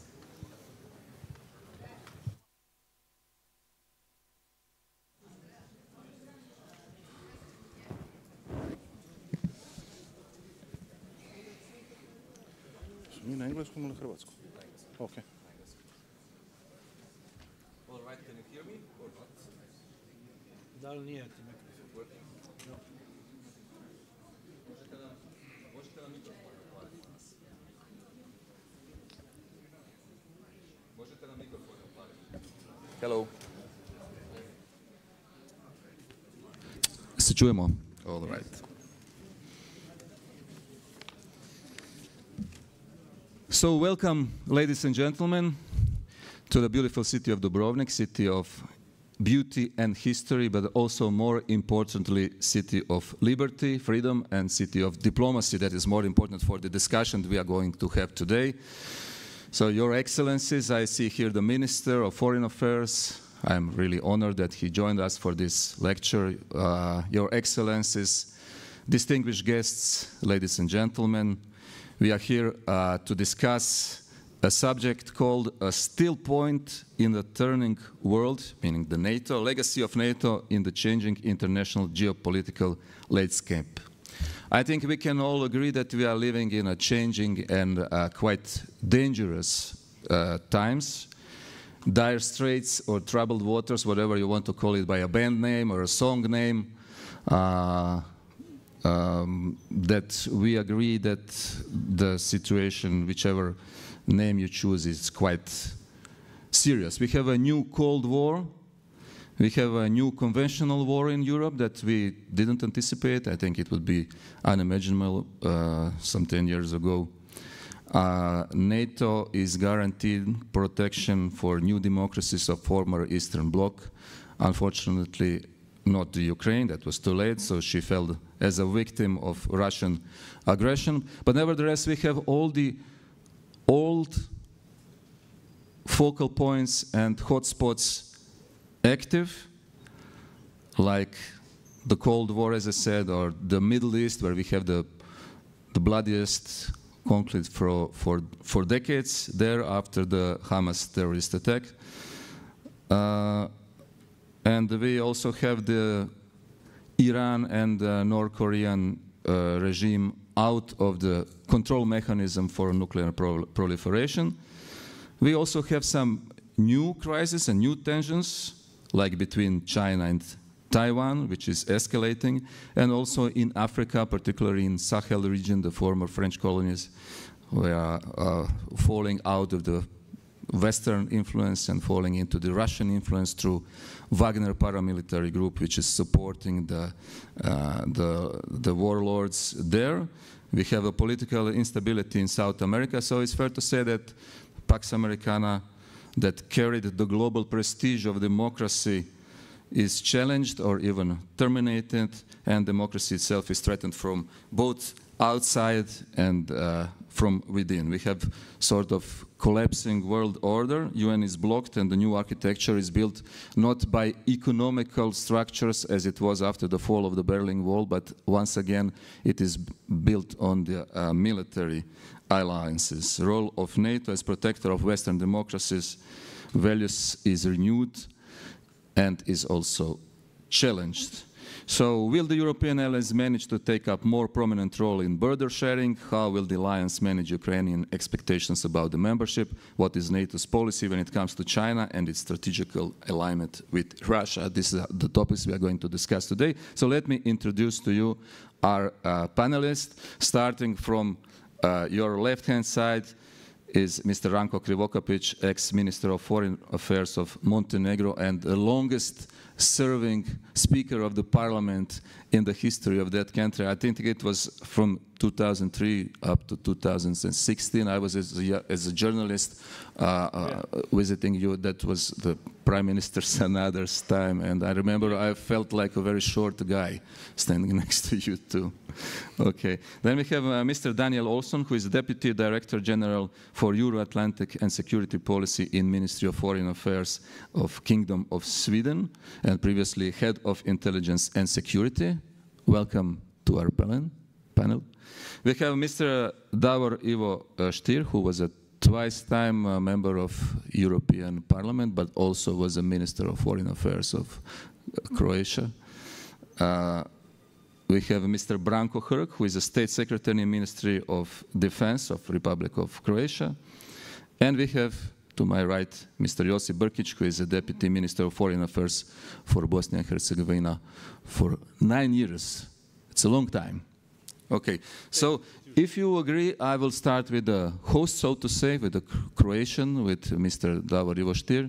So, Mr. Stier, this is a jubilee year for NATO, also for Croatian membership. It's a 75 years of NATO's legacy. How is the alliance adapting to this new strategic environment and challenges that I briefly talked about? Well, thank you. Thank you, Branimir, for the question and for inviting us to this panel. Well, the alliance is indeed continuing to be the most successful military alliance, the most successful system of collective defense in the world. And if you look back at the history of NATO, 75 years ago, when it was funded, it was a situation where after the horrors of the Second World War, we have a system of collective security represented by the United Nations, and NATO was created as something complementary, but also in a way as a response to the fact that this system of collective security was not working properly, because one of the permanent members of the Security Council at that time, Stalin's Soviet Union, was certainly not granting peace and security, but it was posing a challenge, especially to Europe. And then, of course, it was necessary to have a system of collective defense, and that is how NATO was created, confronting that challenge. We had then, with the fall of the Berlin Wall, a possibility to establish a new system, a new world order, in a way. Whether that situation was misuse or some of the opportunities, probably we lost them, but there were some attempts. For example, the G7 enlarged to what was at that time the G8. We had the NATO-Russia Council. We had the expansion of another institution also that deals with democracy, human rights, and the rule of law, that was created the same year as NATO, and that is the Council of Europe, so also celebrating 75 years now in 2024. But what happened is that, unfortunately, that's changed, and definitely changed with Putin's decision to invade Ukraine, with a full-scale invasion and aggression on Ukraine. Again, today, Russia is posing a challenge. Of course, is the aggressor in Ukraine, but is posing a challenge to entire Europe. And again, NATO has to adapt to that situation, and is doing so. And I will certainly reaffirm that position and that role at the upcoming summit in Washington. So it will not be just a summit celebrating 75 years of a successful alliance, but also addressing the current most imminent imminent danger and challenge that is posed by Putin's Russia. At the same time, when we look at what happened 75 years ago, you had NATO, which was, of course, led by the United States. It's undisputably the leader of the alliance. But you had also different systems of collective defense or bilateral or regional systems. For example, in Latin America, it was with the Spanish acronym, the TR, which was similar to NATO, and it was, I think, activated only once with the missile crisis in Cuba. Nowadays, the U.S. is confronting again, and the U.S. leadership, you mentioned something in your introductory remarks, has been challenged. So in a geopolitical terms, that U.S. leadership has been challenged. In ideological terms, democracy has been challenged. If by the fall of the Berlin Wall there was an expectation that liberal democracy, free market economy will expand globally, and Fukuyama will even say that that is the end of history, now history is back. You could say unfortunately, but that's the reality.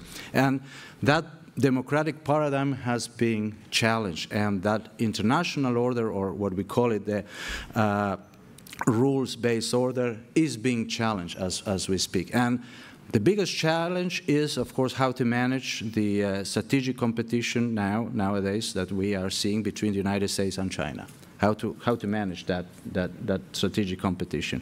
And NATO will be, it has already moved into that direction with the strategic concept, and I think that we'll reaffirm that at the Washington summit. So it has a regional responsibility, where I would say, and I will end my initial thoughts with this, for the regional responsibility for the security and future peace architecture of Europe, of course, we need the European Union now to assume more responsibilities, not changing or not replacing the alliance with North America. So NATO continues to be the cornerstone of European security, but we need more strategic autonomy for Europe, and that's why, for example, in the new Commission, you can expect that will be a commissioner on security and defense, and will be dealing more with integration of Europeans' defense industries. So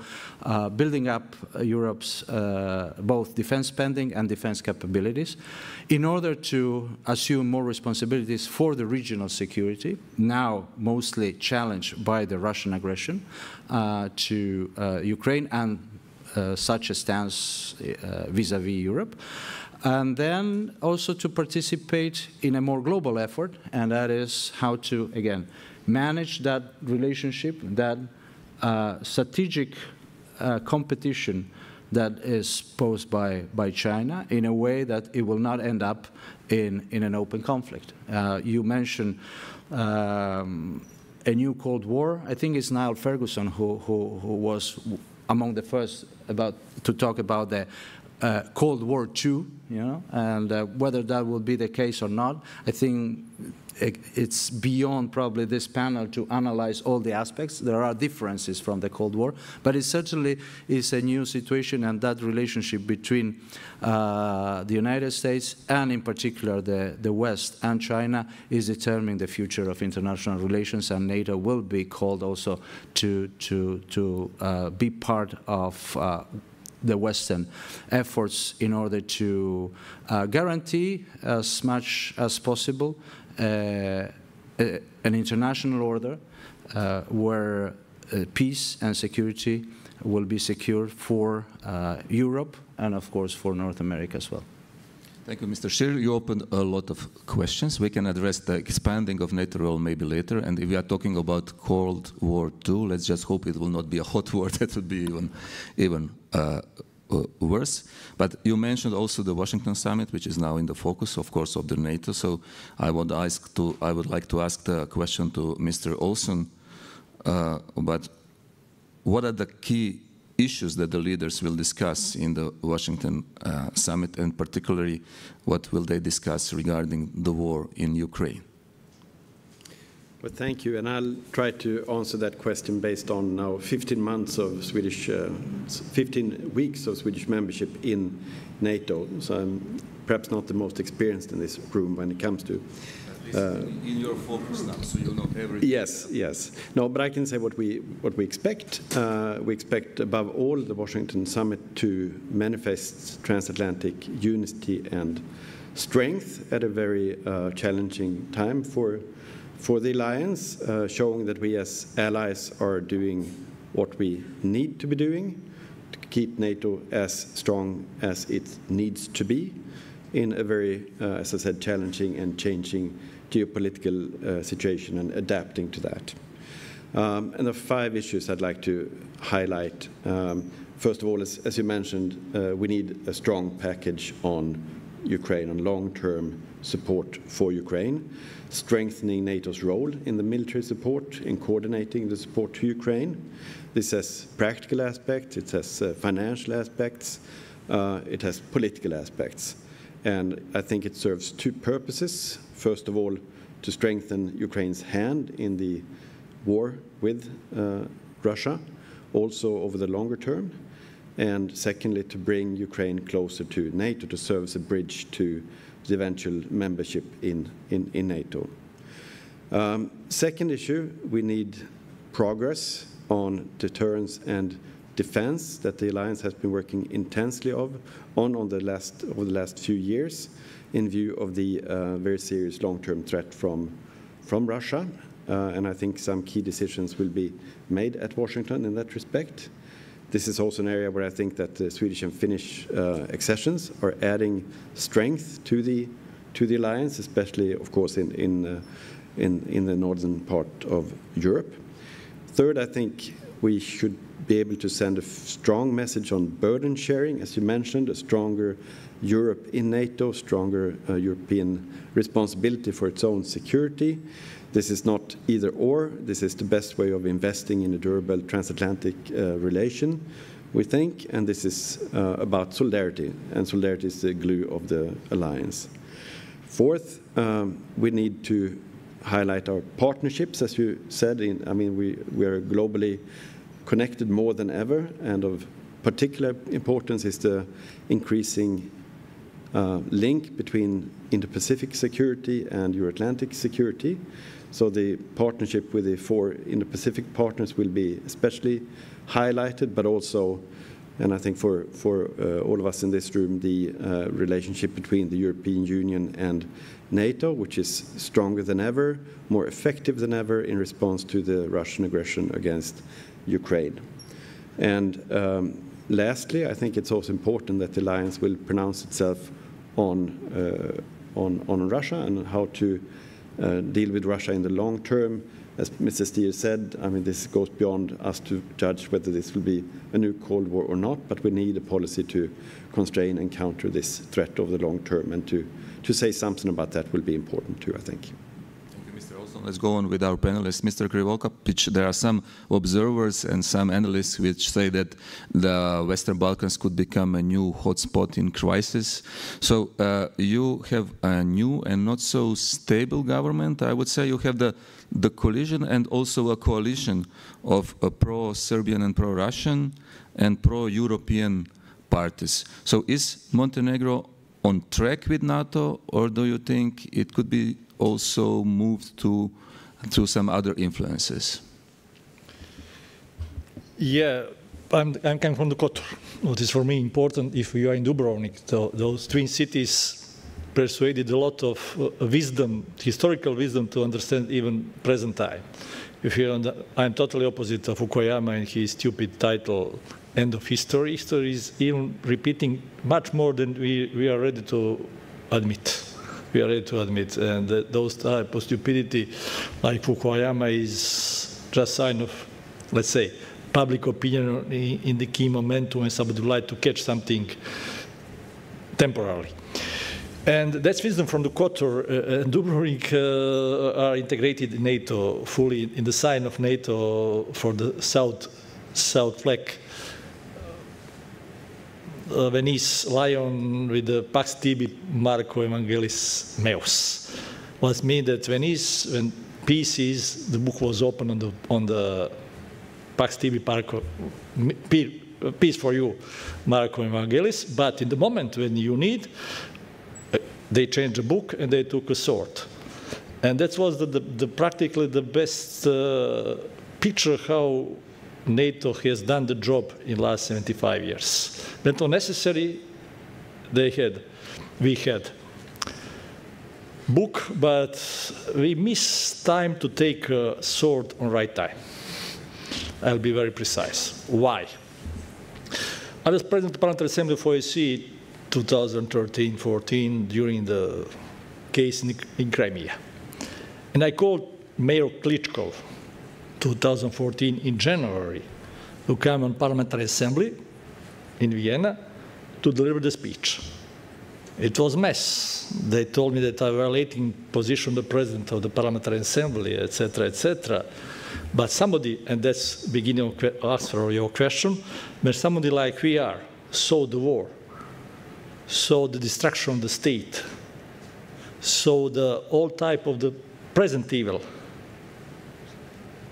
interethnic clash, Russians deny existence of Ukrainians. It's an issue in Europe from the Augsburg Agreement 1555, 30 wars in Germany, etc., etc. And many things after that, for us, for me, was very similar, and for me was inevitable to come the year of annexation of Crimea, just a few months later on. Even this momentum, and that's issue for NATO, generational leadership in the NATO world grow up on soft pillows under US umbrella, frankly speaking. They can never see war criminals, demonstrations, tear gas, destruction, etc., etc. We saw that in Sarajevo. Sarajevo is the closest city to Rome with the flight, and spent the longest period of practically attack in the history, in the new history. And NATO reacted after a few years. 150,000 victims in Sarajevo in the middle of the Europe. And returned Montenegro. Montenegro is nothing new. We are in the same relationship with Russia last 370 years when we established official diplomatic relationship. They used Montenegro in this period like the knife in the stomach of the Ottoman Empire. Now they use the Balkans, not now the Montenegro, now is the Serbia, sword, not just knife, but Montenegro is becoming again the knife in the stomach of EU and the NATO. And you saw just 2 years ago when NATO air carrier was in the Adriatic Sea. We call that now Mare Nostrum, Sea of NATO, was surrounded with Russian ships. And on the beginning of the war in the Ukraine, 2 months later on, main priest of the Serbian Church in Montenegro announced that destiny of Montenegro is to be new small Ukraine. And after that spent three months in Russia. Balkan is the practical laboratory of those issues which now we saw in the Ukraine. Ethnic clashes, religious clashes, because dispute about Christianity and Orthodoxy, division of Christianity now of Orthodoxy between Istanbul and Moscow. Main priest in Montenegro put Russian coat of arms on his crown, not Serbian, Russian, despite that it's Serbian Orthodox Church, and many other divisions.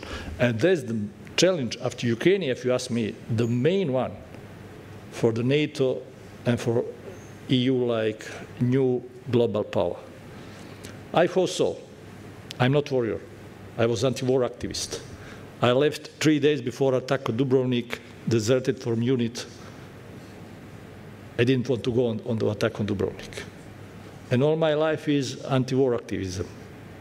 But it doesn't mean that I cannot see the evil and nature of the evil. One friend of mine from Sweden, Urban Ahlin, he was president of the parliament, long-lasting friend of mine. 2012, where I finished with that, in DC with the other our friend from Pentagon this period. When Urban and me told him, okay, Russia started to buy political parties in Europe. 2012, 12 years ago. Come on, come on. Democracy, rule of law, intelligence services, and what we saw now. Compromat is the best startup of the crime, like the main tool now for intruder activities in our societies. Not a Red Army. Deripaska wrote, Oleg Deripaska wrote article in the beginning of the 19th that business is the new Red Army of the Russia Federation. Now, the crime is the new army in our societies, dirty money and corruption all around the political system. That's the reality. And I'll finish with that story. That's the third time I'm finished. Now is the between two forum. I start with 2007 with this forum, when had the greatest diplomat in the 20th century died, Henry Kissinger, and he told one very important in his diplomacy, the best book, he told the smallest compensation in the history who goes for everybody who has done and who suspended the big damages in our societies. History doesn't have right price for them and right admitting for their achievements. That's our duty, to escape the big damages on right time and to see not in years, to see in decades ahead. Thanks a lot. Thank you very much. So we heard Mr. Krivokapic saying that the Balkans was a laboratory in the 19th for what is happening now in Ukraine, and also hear that there is a threat or maybe a danger that it might repeat. So, Mr. Brkic, I want to ask you how Bosnia and Herzegovina manages its internal divisions, particularly regarding NATO membership, because as in Montenegro, this division is even stronger in Bosnia and Herzegovina. So Republika Srpska is against. Dodik threatens to part ways with Bosnia and Herzegovina. Do you see NATO as a guarantee of peace and integrity? And are you afraid you will not stay within the focus of alliance if global crisis spread and if in some countries there is a change in the heads of the states? First of all, thank you very much for inviting me for the meeting. Okay, thank you very much. First of all, thank you very much for inviting me for the panel, and thus by showing that the partnership with the country who is not the member of the NATO is the part of the family. Bosnia and Herzegovina, this panel is not the only member of the NATO. Congratulations for the Croatian 15 years and this 15 weeks of Sweden. This for us is sending very important message that the open door policy of the NATO is very vivid and very alive.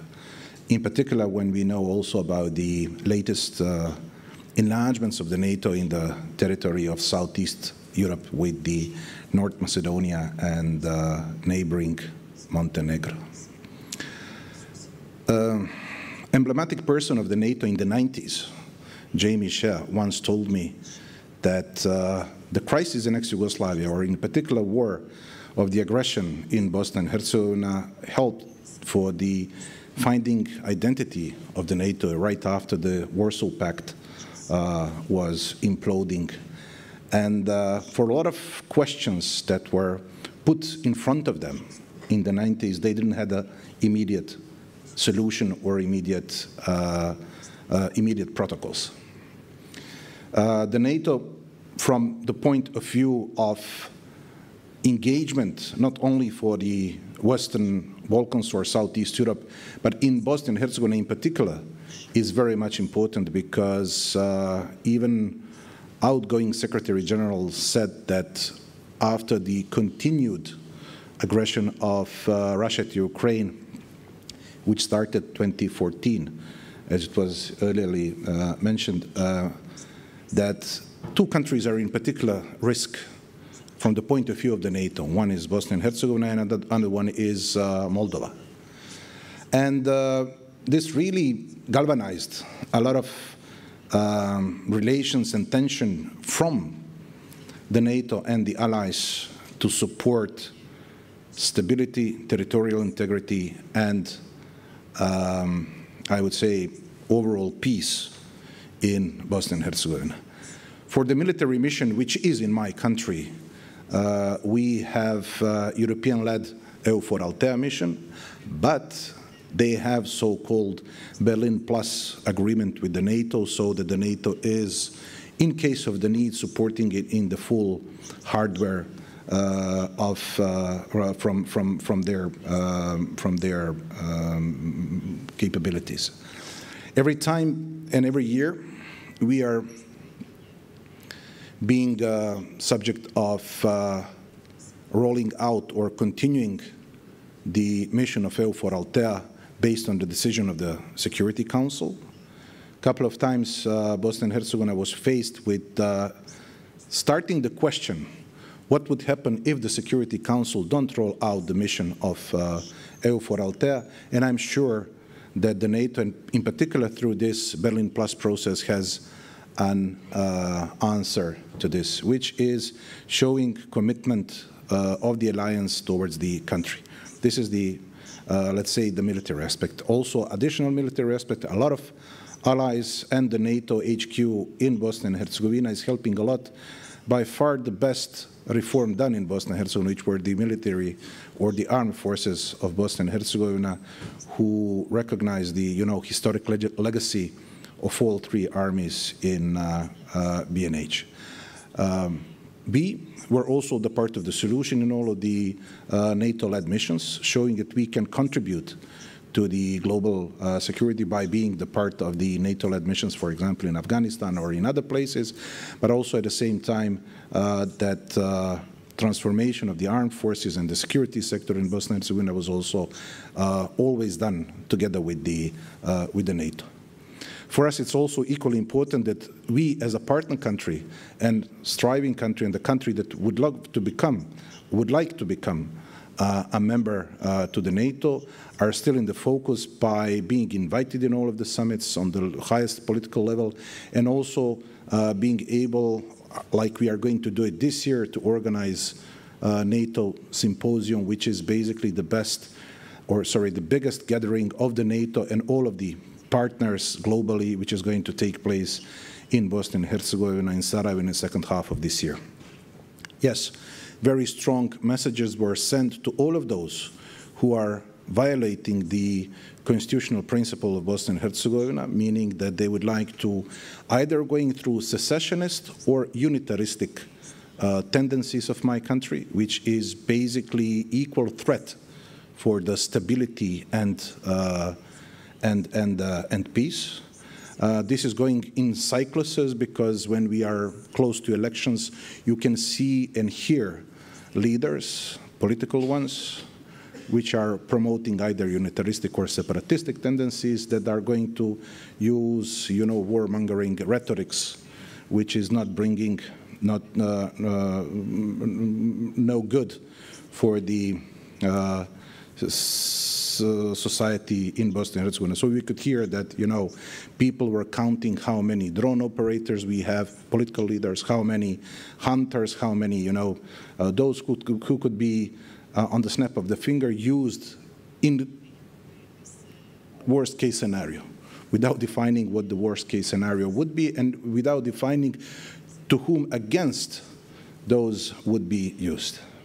I strongly believe that the integration of Bosnia and Herzegovina to the NATO is needful for Bosnia and Herzegovina, is something which is going to put us under the umbrella, political and the military one, and at the end of the day, confirm that this kitchen garden of the NATO, which Southeast Europe countries who are not members of the NATO, this is the really kitchen garden of the NATO, is a place where the NATO can perform political supremacy, and so showing that the principles in which the NATO is founded, all the freedoms and benefits are deeply enrooted in the country. And the question of membership is the one that we are going to answer, when we are going to be ready for it, from our side, but also from the side of the NATO.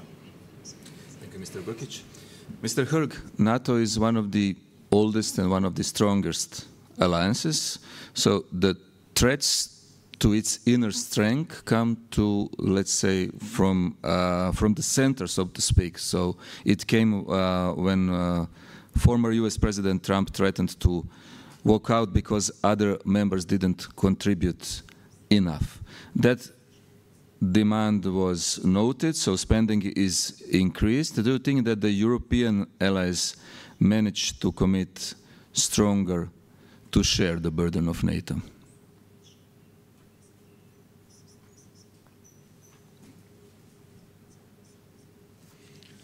Hvala lijepo, evo, lijep pozdrav svima. Slušajući ovako sve skupa, evo imamo obljetnice, imamo 15 mjeseci, 15 godina i 75 godina. Što to govori?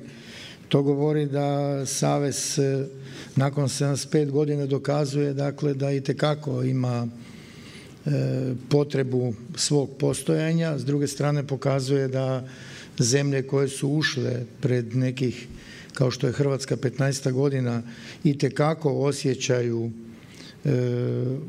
jednu sigurnost u članstvu NATO saveza, a ovih 15 mjeseci Švedske govori da i dalje postoji interes, a i sam ovaj dio vezan, što kažu kolege iz Crne Gore i Bosne i Hercegovine i Sjeverne Makedonije. Dakle, nama je cilj da se taj savez proširi na ovom prostoru koji je tradicionalno određeno političko žarište sa često puta vrlo lošim posljedicama.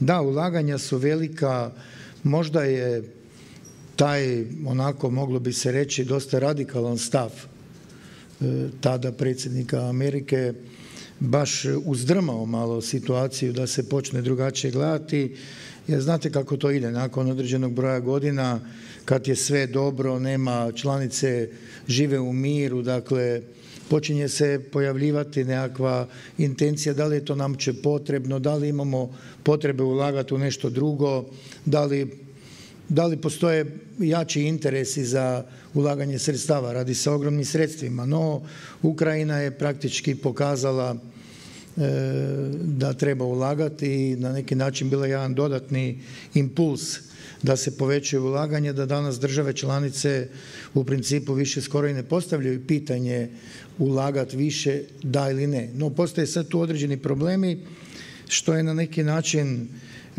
niz godina, dakle jednog onako light članstva u NATO-u, došlo i do slabljenja vojne industrije. U krajnjem slučaju države članice su na neki način malo možda zapostavile taj sektor i danas imamo situaciju da na tržištu u principu nema sredstava koja su potrebna u ovakvoj situaciji kao što je rat u Ukrajini, agresija Rusije na Ukrajinu. I Hrvatska je na neki način u takvoj situaciji. Mi kao mlada članica i kao mala zemlja, dakle stvarno se trudimo, evo i sada u pripremi za summit u Washingtonu, da se još jače angažiramo i upremo sve snage da pojačamo ta ulaganja u obranu.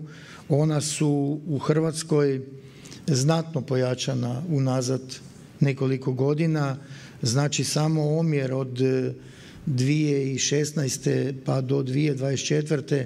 imamo povećanje ulaganja od 122%. Znači ogromno. 24. na odnosu na 23. 12,4%. Sa projekcijama daljnjeg rasta, nastavka rasta, imali smo neki dugoročni plan da bi došli do 2% BDP-a 2030. godine. Ovih dana napravili smo dodatne analize i uspjeli smo dotjerati do toga da ćemo mi ostvariti taj minimum, taj donju granicu izdvajanja, dakle 2027. godine. To je na neki način cilj. Mislimo da jednostavno treba ulagati, ne zato da bi ratovali, nego zato da bi odvraćali. NATO u principu sa članicama koje ulažu u obranu, koje razvijaju vojnu industriju, ratnu industriju, opremaju se, najviše doprinose odvraćanju od agresije. Mi imamo primjer rata u Hrvatskoj i sada imamo primjer rata u Ukrajini. Hrvatska kao zemlja koja se je stvarala, dakle nije imala pomoć koju ima Ukrajina. Danas Ukrajina u principu skoro moglo bi se reći ima pomoć i na neki način evropskih zemalja, Europske unije pa i NATO-a skoro kao da je članica. Skoro kao da je članica. Sjetimo se kako je to bilo u Hrvatskoj. Bili smo doslovno prepušteni sami sebi i mi najbolje znamo što znači biti članica ovakvog saveza. Kakav je to kišobran, kakva je to situacija kada si partner, a s druge strane ti je čast i ponos da možeš sudjelovati u operacijama ravnopravno sa ostalim članicama NATO-a, a nama Hrvatima je još bolje kada dobijemo povratne informacije da nakon tih operacija i misija u kojima sudjeluje naša vojska da dobivamo ponajbolje ocjene, dakle kao sudionici tih aktivnosti koje se događaju. Opet Hrvatska je predvodnik, dakle, zemalja u ovom našem balkanskom okruženju, možemo slobodno reći, ulaska u NATO i povlačenje ostalih naših susjeda u NATO. I stvarno nam je cilj da uđu u NATO što prije, jer samim time štitimo naravno i sebe. Svaka članica koja je članica NATO-a ima tu određenu zaštitu, ali ima i obavezu štititi druge. Dakle, biti na neki način dio tog kišobrana. Malo možda patetično, ali ja ću ovdje spomenuti onaj princip lanca. Svi smo mi karike u tom lancu. I doslovno ovdje se vidi da jednostavno taj lanac je jak koliko je jaka najslabija karika.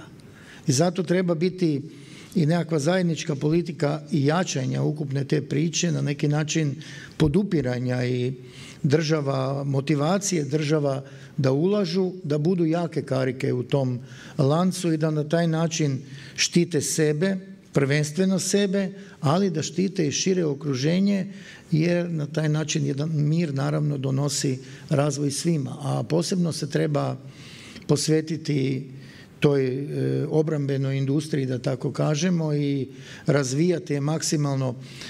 Sada se pokušava nešto na razini Europske unije raditi, jedna zajednička takva politika, to je dobar put, dobra strategija, ona u stvari daje odgovor na ovu reakciju koju je imao tada predsjednik Trump za izdvajanje. Dakle, već sam taj potez pokazuje da dolazi do sasvim jednog drugog pristupa i da se itekako ozbiljnije sagledava situacija i ulaže više. Znači, vojska jednostavno nije trošak, obrana nije trošak.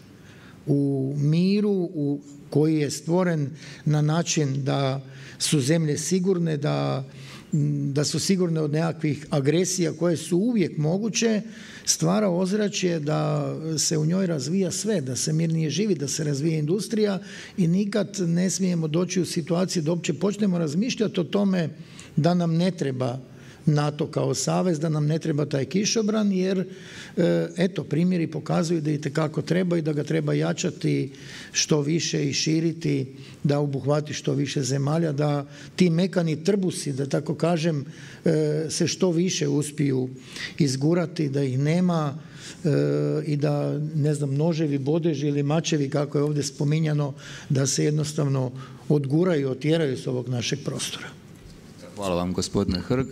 Mene su zamolili da vodim panel na engleskom, jer službeni jezik je engleski, iako 4 panelista govore hrvatski, ali imamo i ljudi u publici koji nisu hrvatski govornici, pa ću ja nastaviti na engleskom. Mr. Olson, regarding spending and regarding your current membership and the history of Sweden. Sweden was always focused on I'm just following up on what Mr. Herc said.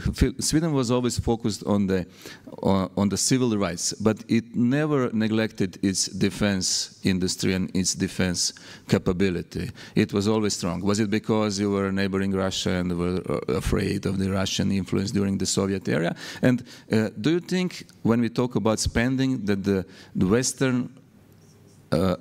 Western equipment is maybe too sophisticated and too expensive in a way, and that becomes a problem nowadays?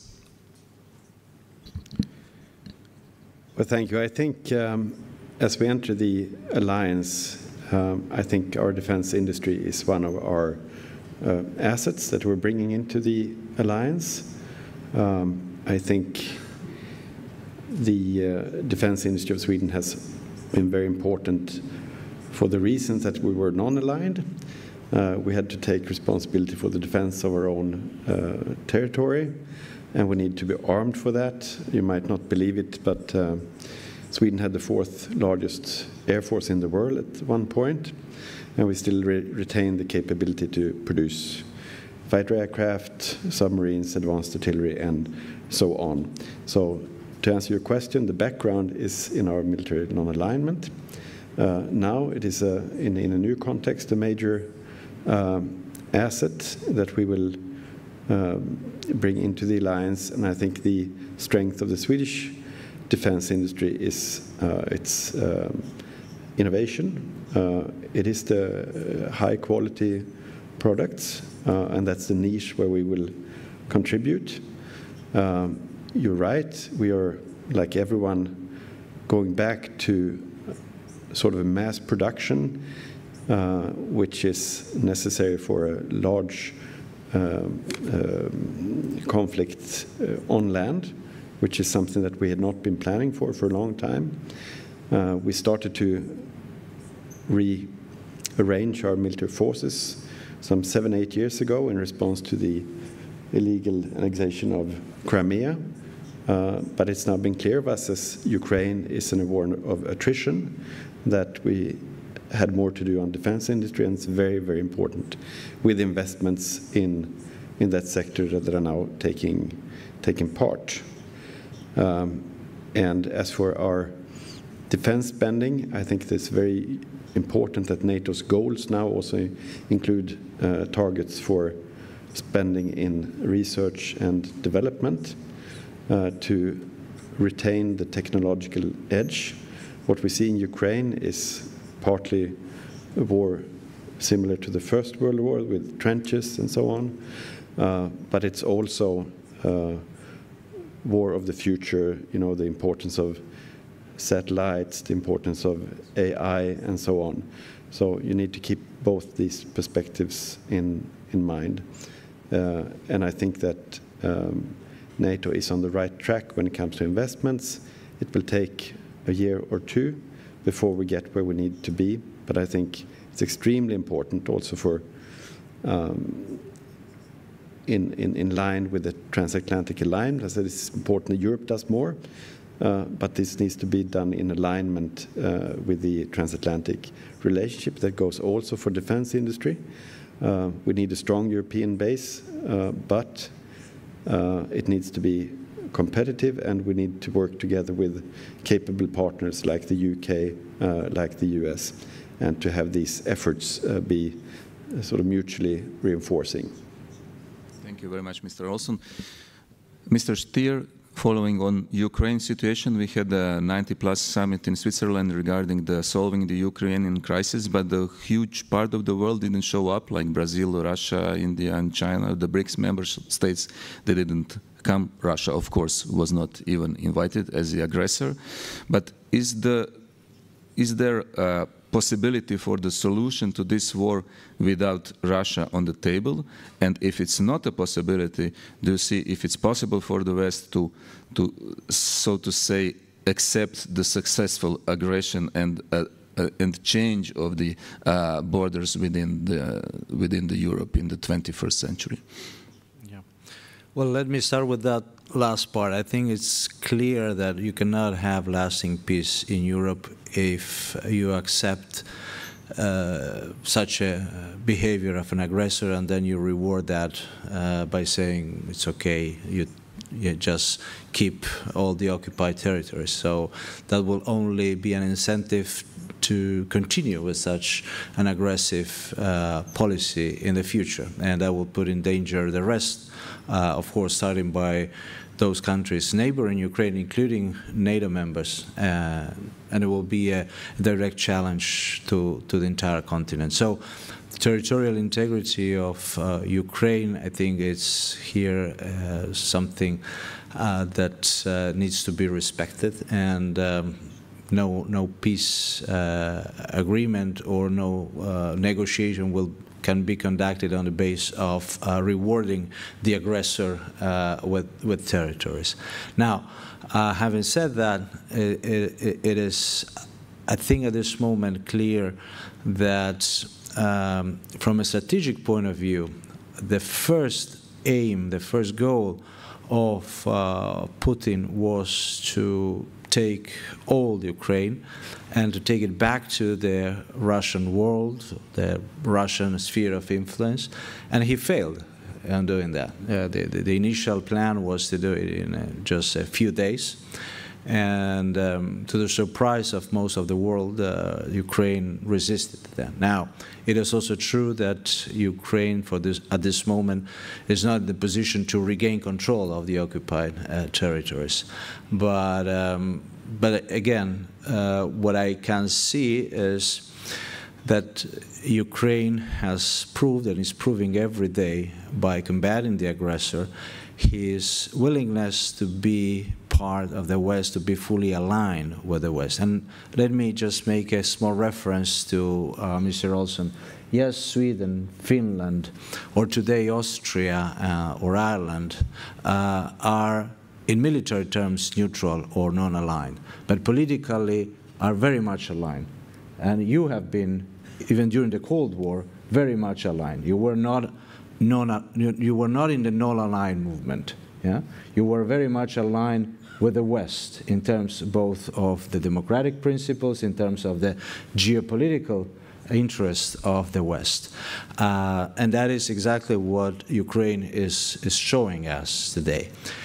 Out of that, in the future, hopefully after regaining control of its territory, of course, we can see the full integration of Ukraine into the Euro-Atlantic structures, but including NATO, as it has been said at the summit in Vilnius. But the first important thing is that full alignment with the West, that willingness to be part of the West, and the openness of the Euro-Atlantic institutions, including, of course, the European Union, that granted Ukraine candidate status, that opened up the accession negotiations with Ukraine. I think this is an important example to the countries in Southeast Europe, and that those who are today, they can be military neutral. I'm talking specifically, for example, of Serbia. They can be military neutral, but in political terms and in geopolitical terms, they need to be fully aligned, as it has been the case with Sweden, with Finland in the past, as is the case with Austria or with Ireland today. Thank you, Mr. Stier. Mr. Krivokapic and Mr. Brkic, there are some mixed signals from the politicians in your country regarding the stand on the Ukraine crisis. What is the position, basically, of Montenegro and of Bosnia and Herzegovina regarding the Russian aggression? Montenegro returned somewhere where Ukraine was during Yanukovych period. Now we have Yanukovych power. Before aggression or annexation of Crimea, or we can say Budapest Agreement, when we disarmed Ukraine and opened the door for the Russia, we kick out nuclear power of Ukraine. We forgot that with guarantees of all big powers, Russia, United States, UK, that aggression will not possible. It happened. Don't forget mistakes. That's the reason I mentioned before, mistakes of NATO and the other things. Montenegro is now Yanukovych period. In Ukraine, before our annexation of Crimea, Russia was the main foreign investors. 40% of all investments in the Ukraine before aggression was Russian. We are not lucky like Ukraine. I believe that now our power destroying the economy of the state and the ruling on the way as worse as better in economy. We are financing our, let's say, soft occupation because we are spending the electric energy 3 times cheaper than on the market to Serbia. And we are going in the debt, and Serbia will buy us for the peanuts. That's now the strategy. And don't forget, I always made the joke, question for friends of mine in NATO before we became the member. Do you know who is only one country in the Mediterranean Sea, Orthodox and Slavic? And no answer. Croatia is dominantly Slavic, but not Orthodox. Greece is dominantly Orthodox, but not Slavic. Even Cyprus. Only Montenegro was all the time, these 3-4 centuries, the will of the Peter I. Sweden controlled Russia until the Peter I. Don't forget it, few centuries, and that was a wish to try to have those type of knife. And that's how is important the small piece of land for the stability of the Balkans. When Stuart Peach took over the position of the High Representative of UK on the Balkans, he was very upset about Bosnia. I told him, no, Montenegro is the battlefield on the Balkans. The Montenegro, because multi-ethnic society, state of citizens, not of the nations, long-lasting state, and dominantly this type of the structure. And as you heard, the new Prime Minister of the Serbia, Vučić, and the others, we are guilty why Montenegro regained independence. Don't forget, Montenegro has 1 millennium long-lasting independence. Only one country of the Balkans with over 4 dynasties. In Europe, only French has 4 Roman dynasties, and Montenegro in history, and etc., etc. But in spite of that, that's not finished referendum in Montenegro. Now we have to regain independence. President Kurti told that funny diagnosis 2 months ago in Rome. He told me, we are de facto independent, you are de jure independent. And that situation in Montenegro and relation with Ukraine in the period before the aggression of the Russia. That's the reason like so big similarities, because the main player is the same, Russia. The main player on the Balkans is the same in devastation of those type, and history is very, very connected. Who knows now that Ukraine was the Austro-Hungarian part, that Serbian church was under control of Ukrainian church. Yes, some of us know. I think a lot of people in this room have this knowledge. Are very connected, and politically in Russia feel that like it. I was surprised in many talks with them, because I had privilege to have many contacts with them. What is the key word who is creating additional emotion for them? I always was just one acronym, NATO. It was 2000, it was 2007. Always the reaction on the word NATO in the Russian leadership was very upsetting, and we have to manage with that. We missed to manage with that in one period, and now we are not in Cold War. It is very hot war, but hybrid war, and not so apparent like previous wars. And in many elements global. I don't want to be more precise about it. On many ways, more global. Thank you very much, Mr. Brkić. Yeah, briefly, when it comes to position of my country, we openly said back in 2014 that we are condemning the Russian attack on Ukraine and fully support the territorial integrity and sovereignty of Ukraine. Where there is a difference is the fact that there are some politicians predominantly coming from Republika Srpska who are opposing the restrictive measures towards Russia. And there are some politicians coming from Federation who are also meeting the Tehran officials who are basically fueling this continued Russian aggression to Ukraine. So for us, territorial integrity and sovereignty in internationally recognized borders of Ukraine is conditio sine qua non. Second of all, no, we cannot participate in the military support to Ukraine because decision-making within Bosnia and Herzegovina is not allowing this. There is no consensus in the presidency of Bosnia and Herzegovina. But through sending the military and civilian support and aid, we are doing it so. And thirdly, as it was eloquently put forward, we can't be on the side of the support military to Ukraine, but we are not non-aligned when it comes to the values, when it comes to the political positions. Bosnia and Herzegovina is aligning 100% with the EU foreign policy, including what is requested in case of Ukraine. And of course, restrictive measures towards Russia and their officials and individuals. We can talk about the implementation and how effective this is. But let's be aware of all the time that my country is 100% dependent on natural gas, where the last molecule is coming from Russia. There is no alternative. That's why we have to double the efforts and make the resilience in the energy of Bosnia and Herzegovina, in particular when it comes to the natural gas, possible as soon as possible through this so-called southern interconnectivity through Croatia to connect ourselves to the LNG terminal in Krk. This is something which all has to be in mind when judging the policy of the country. But once again, when it comes to the official position of the country, full integrity and sovereignty of Ukraine is conditio sine qua non.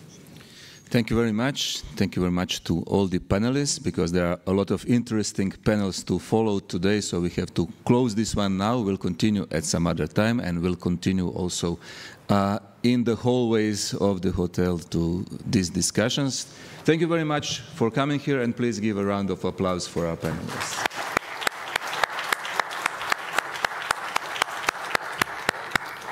We have now a break of 20 minutes, and we will meet again here in this hall at 3 p.m. with the panel Clearing Paths, Building Futures, Mine Action for the Peace Formula, a panel devoted to Ukraine.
Excellencies, ladies and gentlemen, good afternoon.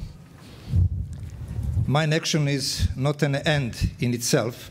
It is a key prerequisite for protection of civilians, reducing casualties and violence during armed conflicts, as well as post-conflict recovery, reconstruction, revitalization, and development. Therefore, this panel is titled Clearing Paths, Building Future, Mine Action for the Peace Formula, and brings together experts and leaders to discuss ongoing efforts and explore collaborative solutions to enhance and accelerate humanitarian demining efforts in Ukraine. So, at the beginning, allow me to introduce our esteemed panelists. I will start with your left-hand side. With us is Ms. Ivana Živković, Assistant Secretary General, Assistant Administrator and Director, Regional Bureau for Europe and the Commonwealth of Independent States, United Nations Development Programme. Welcome.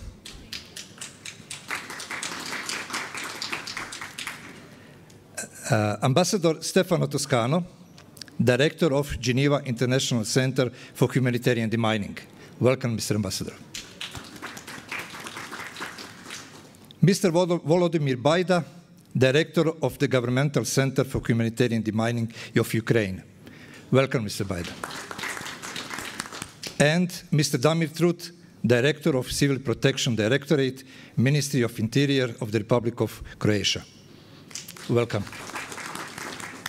My name is Davor Laura. I'm Head of Operation at Croatian Mine Action Center, Civil Protection Directorate, Ministry of Interior of the Republic of Croatia.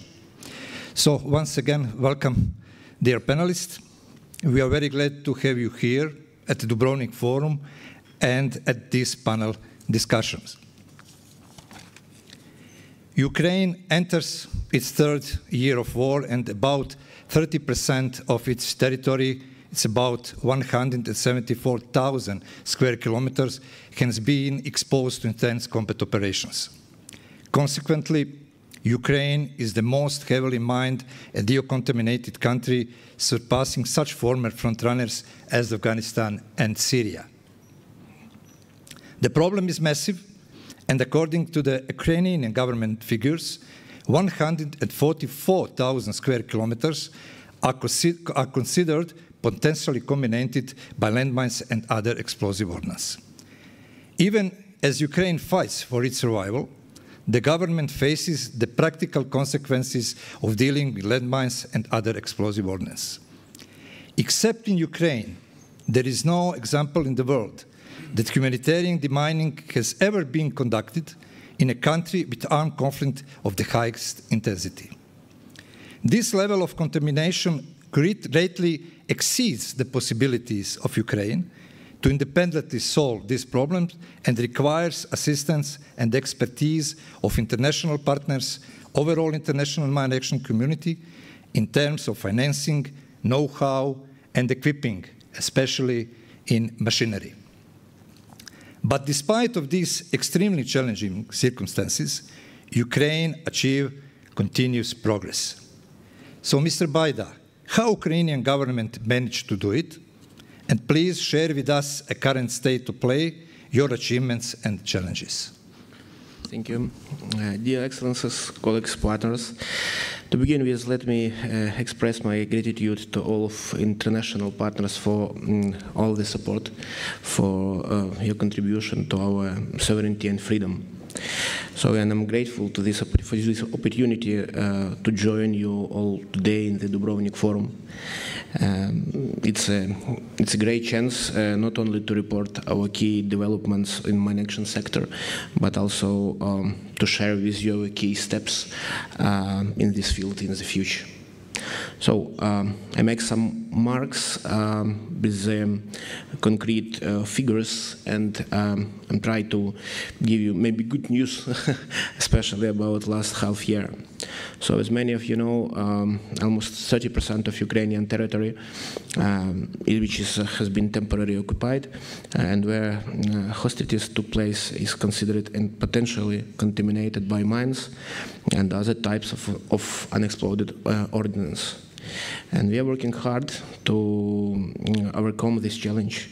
So I think I have some good news to share with you for the beginning. So over the previous year, in a couple months of 2024, about 30,000 square kilometers of Ukrainian territory have been declared as such that do not contain evidence of contamination. Another great result. Another great result is our joint efforts. The number of mine action operators and their capacity are also actively increasing. For example, over last year, over 20 organizations have been certified as mine action operators, making the total number of certificated operators to 42. If you remember, 1 year ago we had 6 such operators. 53 more operators are currently in progress of certification. With growing number of mine action operators, the quantity of sappers has more than doubled in the last year, with over 3,500 total people currently employed. Finally, the situation with mechanized demining has improved. Last year in January, we weren't any machines in Ukraine, and currently there is already 89 machines shared between national and private mine action operators. These remarkable results could not have been achieved without the joint work of Ukraine state authorities with non-governmental mine action operators and international partners. Definitely, our top priority remains intact. We want to ensure that the development of mine action sector in Ukraine is based on a long-term vision, which jointly agreed between the government of Ukraine and international partner. Also, one good news, good information from today. Today, our Prime Minister signed the national strategy of demining activity. It's for 10 years, and for starting period for the 2 years. We work, maybe our center work for that around half year, but the guys from different ministers work for that more than 1 year. And now we have a top-level document which connect all parts of demining activity and demining structure in Ukraine. I think it's good for donors, I think it's good for partners, and I think it's good for normal and good understanding for you how it's working in Ukraine. Because in Ukraine we have different situation in mine action sector.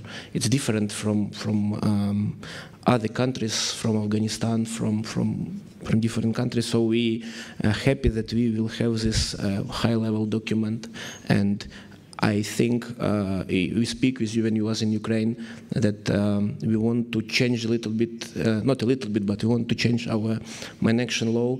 But I also know that we start to form this mine action law 2 years ago, 2 years and a half, and these laws are really young, and we hope that with your help and with the help of our partners, we will change it. So.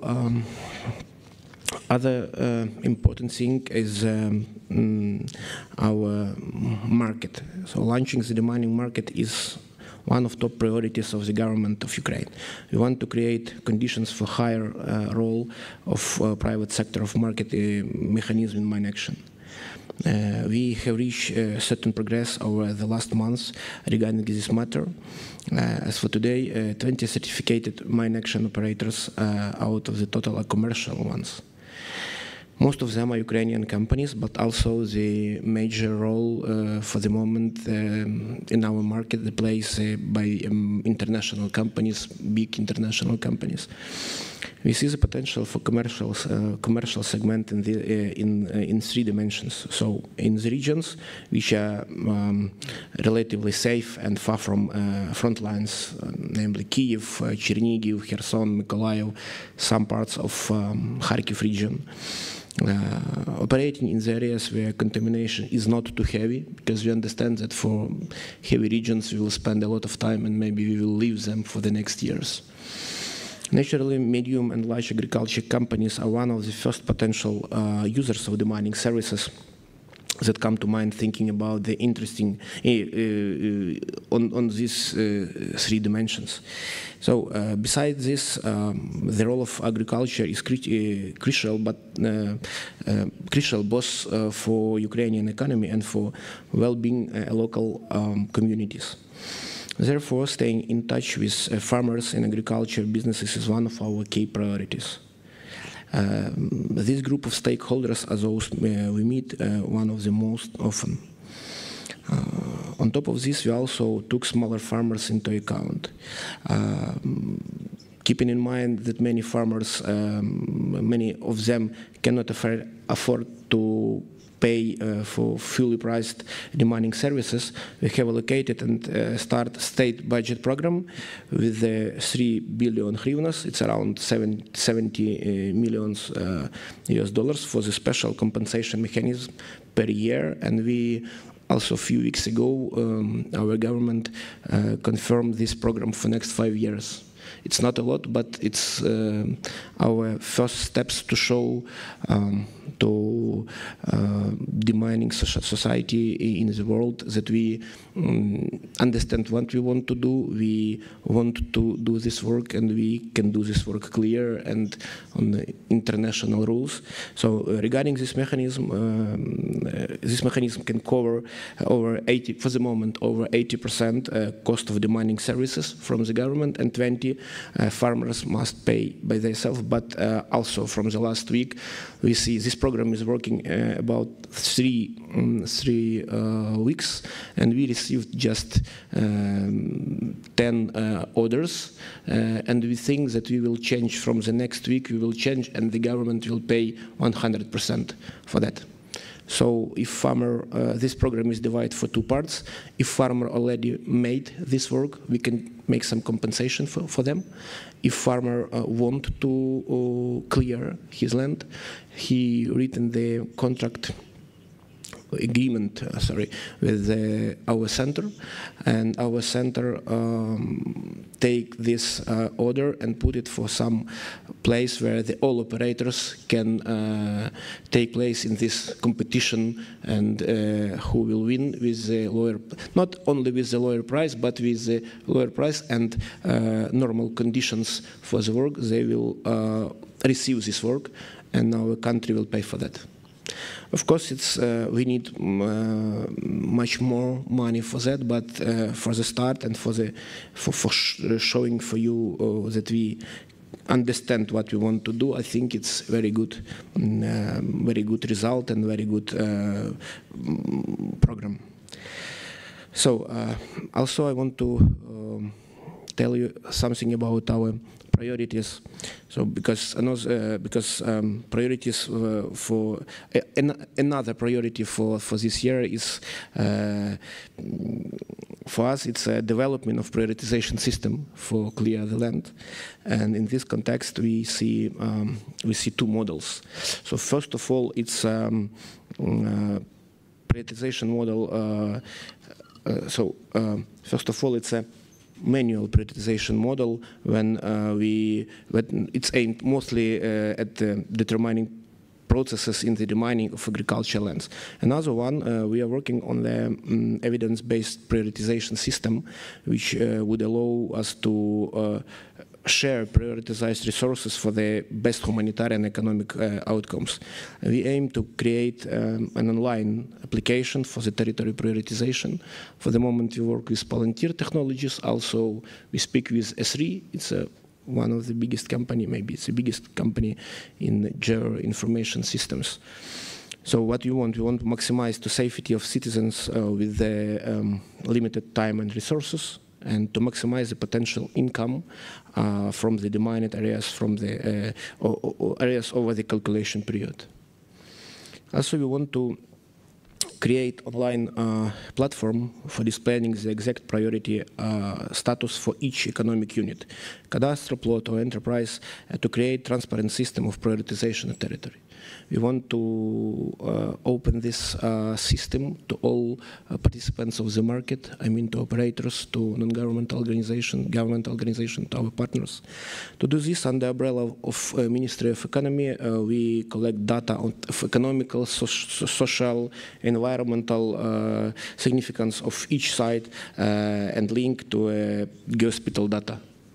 So if you will see some territory, you will see not only the mine action situation there, you will see the social, economic, and other situation. Also, the automated approach will be based on the principles of multi-criteria decision analysis, and will take into account the impact of economic, social, and environmental factors of the degree of priority. The extensive integration of data from the mining operators, state registers, and private verified data sources will allow for obtaining live data on the degree of territory, contamination, and the ongoing work, and transparently assess the impact of the mining each individual site of the economy of Ukraine. The approach will allow us to provide recommendations for the fastest possible demining of high-cost areas in a transparent and digitalization manner. To support decision making, it's possible to analyze the distance from buildings, social important facilities, and infrastructure, and see what the price range selected is in.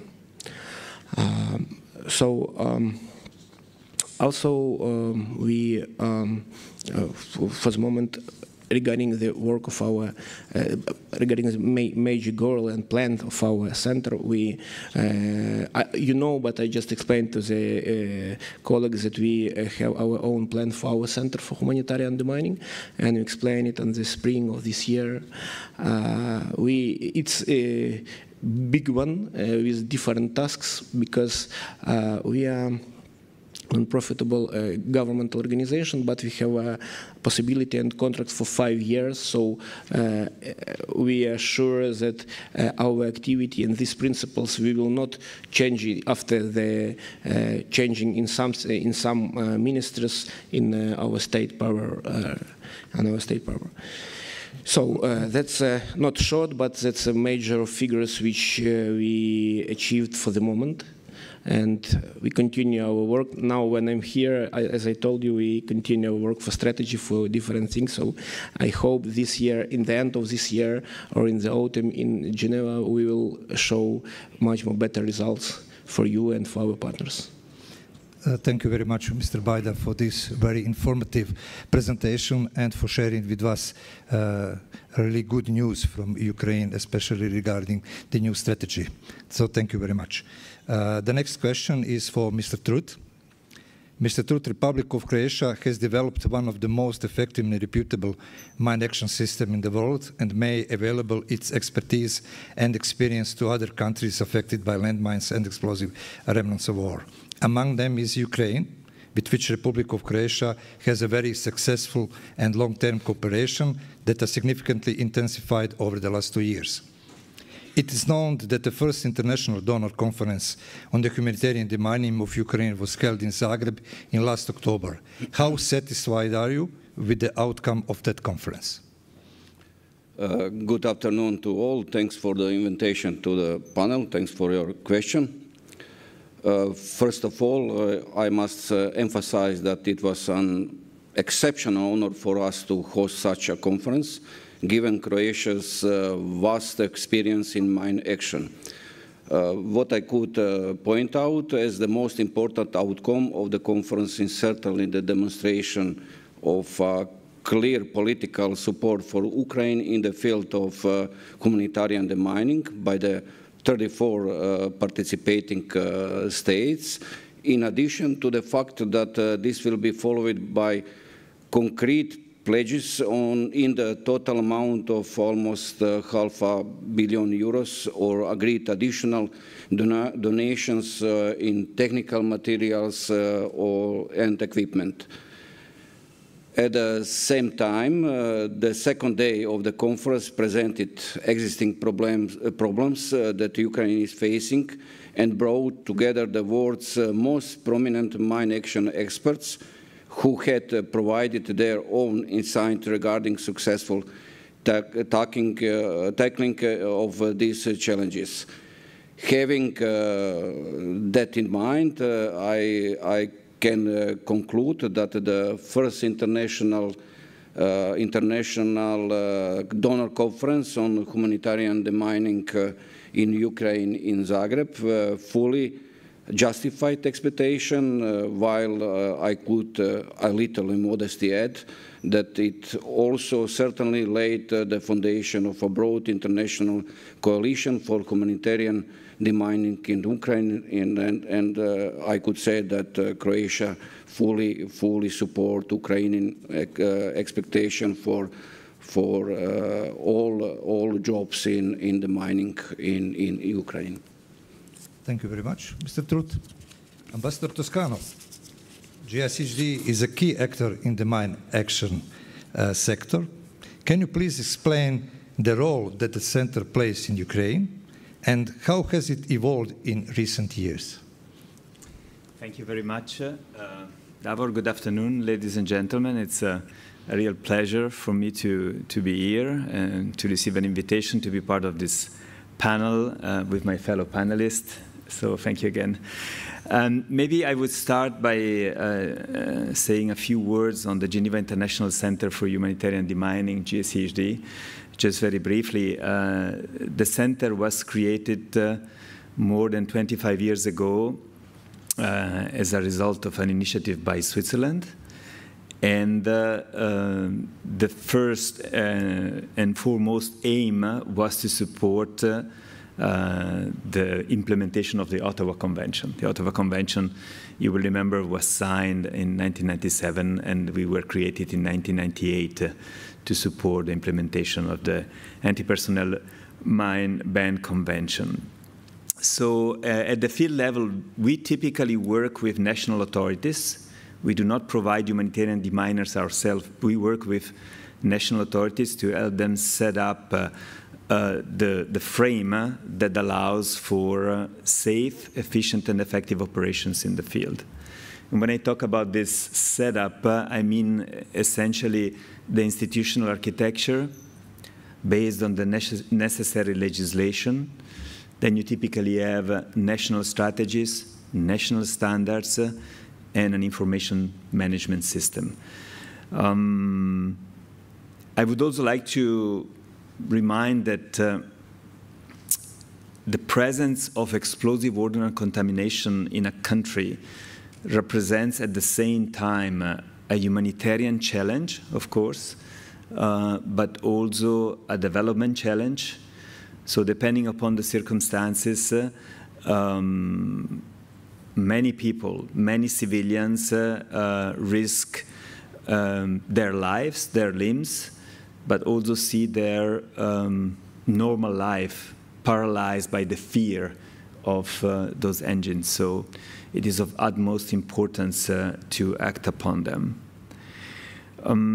Also, you know, just to give a little bit of perspective in terms of the numbers, because, and the director mentioned it, first estimates of the surface of land that was potentially contaminated or that is potentially contaminated by explosive ordnance in the Ukraine was initially 1/3 of the territory, 174,000 square kilometers. Now, you need to think that 10 years ago in Maputo, there was a review conference of the Ottawa Convention, and the aspirational goal that was set there was to finish the job, to clear the land by 2025. And the sector can release around 200 square kilometers per year. Not 200,000, 200. So you see the sheer magnitude of this figure. And I will come back to this point. As far as our work in Ukraine is concerned, we started our collaboration with the Ukrainian authorities back in 2010. And at that stage, we were cooperating with the national authorities and with the OSCE that was present and active. both with an office in Kiev and with the special monitoring mission later down the road. And our work focused particularly on the issue of information management and national standards.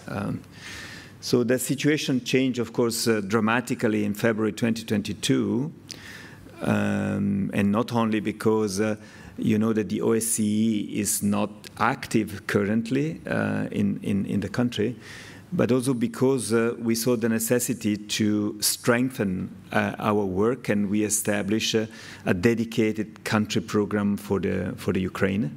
So we've stepped up our engagement. One thing that we continued to help was, after having helped the development of the national legislation, we continued to help in the implementation of the national legislation, the connected institutional architecture. And then we also intensified our work on the national standards, on information management, and we now really try to be active in Ukraine itself by providing training in Ukraine and in Ukrainian language, and many of these trainings now are training of the trainers kind of training. Just to maybe close by saying that we now expanded further our area of work, and we work in particular with the Ministry of Economy, who is in charge of strategy and policy, as you were pointing out.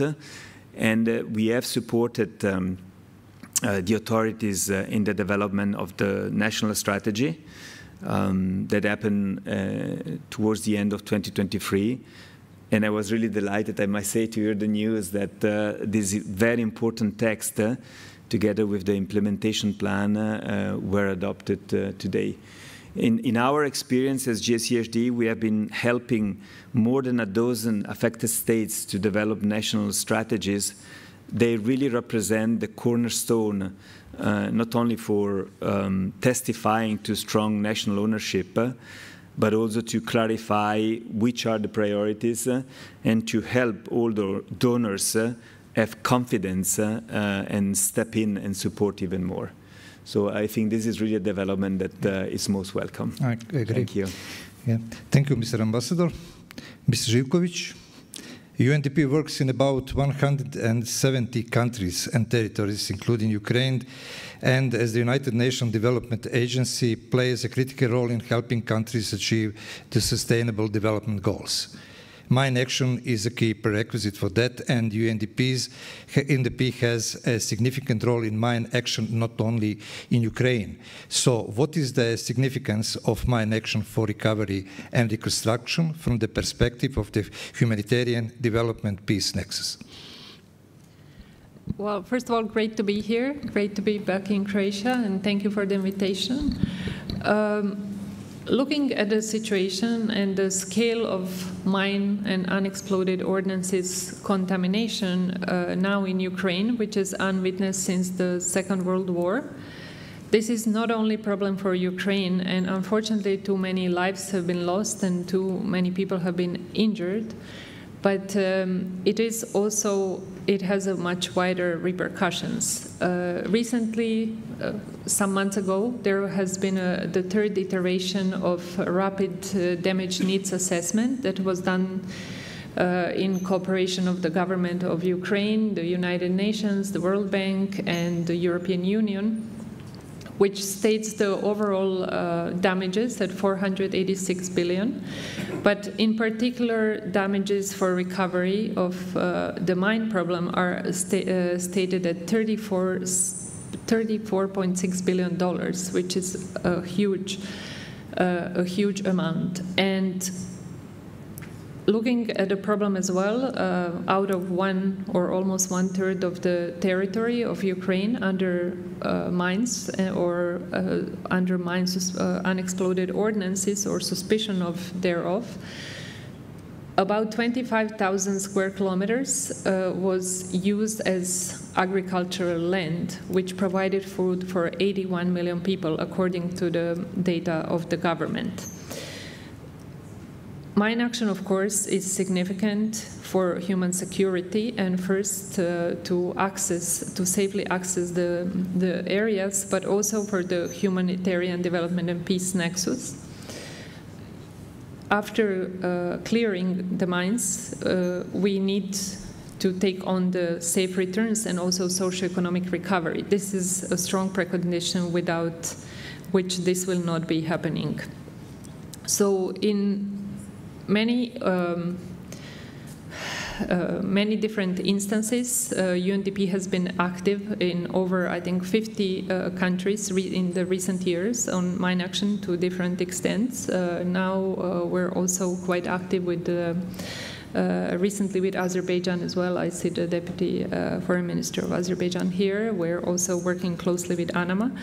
But in Ukraine, this support is really beyond necessary, because all our development interventions that are following the humanitarian interventions of United Nations Family and other humanitarian actors, and also the efforts of the government, will not have its full potential if the problem of the mines will not be solved. And I also want to congratulate the government of Croatia for taking the leadership in organizing the first ever Mine Action Conference. Also, thank Switzerland for taking over that initiative. In October, there will be the continuation of a conference in Lausanne.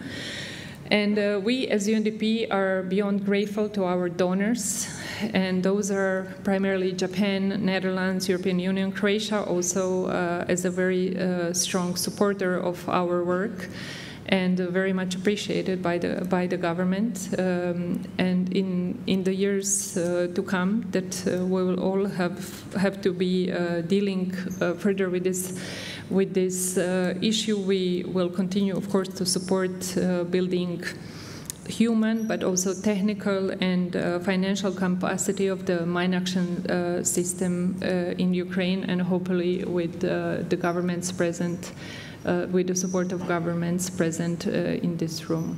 Thank you. Thank you, Mr. Živković. Next question goes to Mr. Bajda. Providing permanent and stable fundings is very important, because stable financial sources are main preconditions for national capacity building, as well as capacity sustainability. International donors have recognized the needs for building and strengthening Ukrainian capacity for mine action. So what steps are being taken by the government of Ukraine to strengthen the coordination work with international donors in the field of mine action? Thank you. Coordination among stakeholders on all levels is one of our main aspects in our work, and we aim to develop an efficient and inclusive system. So as of today, the total amount of commitments by international community to the mine action sector in Ukraine has exceeded the equivalent of $730 million. Of course, all of these projects are not in the same time. Some of them already started, some of them we just plan about, some of them we just speaking. Also, it's not only about funding, not only about money, it's also about techniques, about software, about study, about trainings, and as Mr. Toscano just tell that the trainings which they provide in Ukraine, they not sometimes, but every time it's make very big help for our teams, especially our teams already. Our team from the center already participated in, I think, in 3 such activities, and when they come back, it's very good results. So it's not money for this training; it's money for the future, for their knowledges, and I'm sure that this money in these trainings will multiply in good results of these teams. So this is this is $730 million US. This is a significant amount that, in particular, helped us join to achieve a remarkable result: return to productive use of more than 19,000 square kilometers of Ukrainian territory over the last year and a half. So, however, the larger the amount of infrastructure, the stronger coordination it requires to ensure efficiency. In this context, alignment of programming with the strategy and long-term planning are key. As one of main coordination mechanism of the donor work, it's the sectoral working group which you have in Ukraine, and it's the international partners and the governmental and the government of Ukraine to ensure effective coordination and strategic objectives in mine action sector. Also, the last thing that, for example, our center have the advisory board, and in advisory board we have representative from the different European and world countries, from the big businesses, and we show our work. So we try to work openly, and so a few ambassadors inside this advisory board, so they can check every day, every time our work. They can see now I speak not about the funds and money. I speak about our strategies, about our plan, and all members of advisory board can check every time our activity, can check every time what we plan to do for receiving some results. So we speak with them not only about the final result, but we speak with them about the process, about the planning. It's also very important in donor coordination in Ukraine. Thank you very much. Mr. Trut, as a representative of the National Mine Action Authority of the Republic of Croatia, responsible for the implementation of mine action activities in the context of the Croatian experience, what is your opinion about the next steps that Ukraine should take in the field of humanitarian demining so that the process would be effective and successful? I have to emphasize that the current international efforts should be aimed at restoring peace in Ukraine as soon as possible, while in the same time creating preconditions for a normal life, which will also significantly expand the possibilities of tackling and resolving the contamination of the Ukraine territory with mines and other explosive remnants of war. Like I said before, at the Zagreb conference, the National Mine Action Strategy of Ukraine was presented. Its successful implementation, continuity of coordination and involvement of international support, securing of financial resources and technological innovations with localization of production are key elements that should be emphasized. What Ukraine needs to do now, and as far as we monitor the situation in working on currently, I humbly believe, based on our experience as well, is something that the Republic of Croatia has implemented very well within its own mine action system. I'm primarily talking about the development and implementation of operational plans arising from the national strategy, defined annual priorities and interdepartmental coordination of key stakeholders of the mine action system, state administration bodies and local and regional self-government units. In example, concrete definition of who will work, what will work, when and where in the context of operational implementation of the strategy. Thank you very much. The next version is for Mr. Toscano.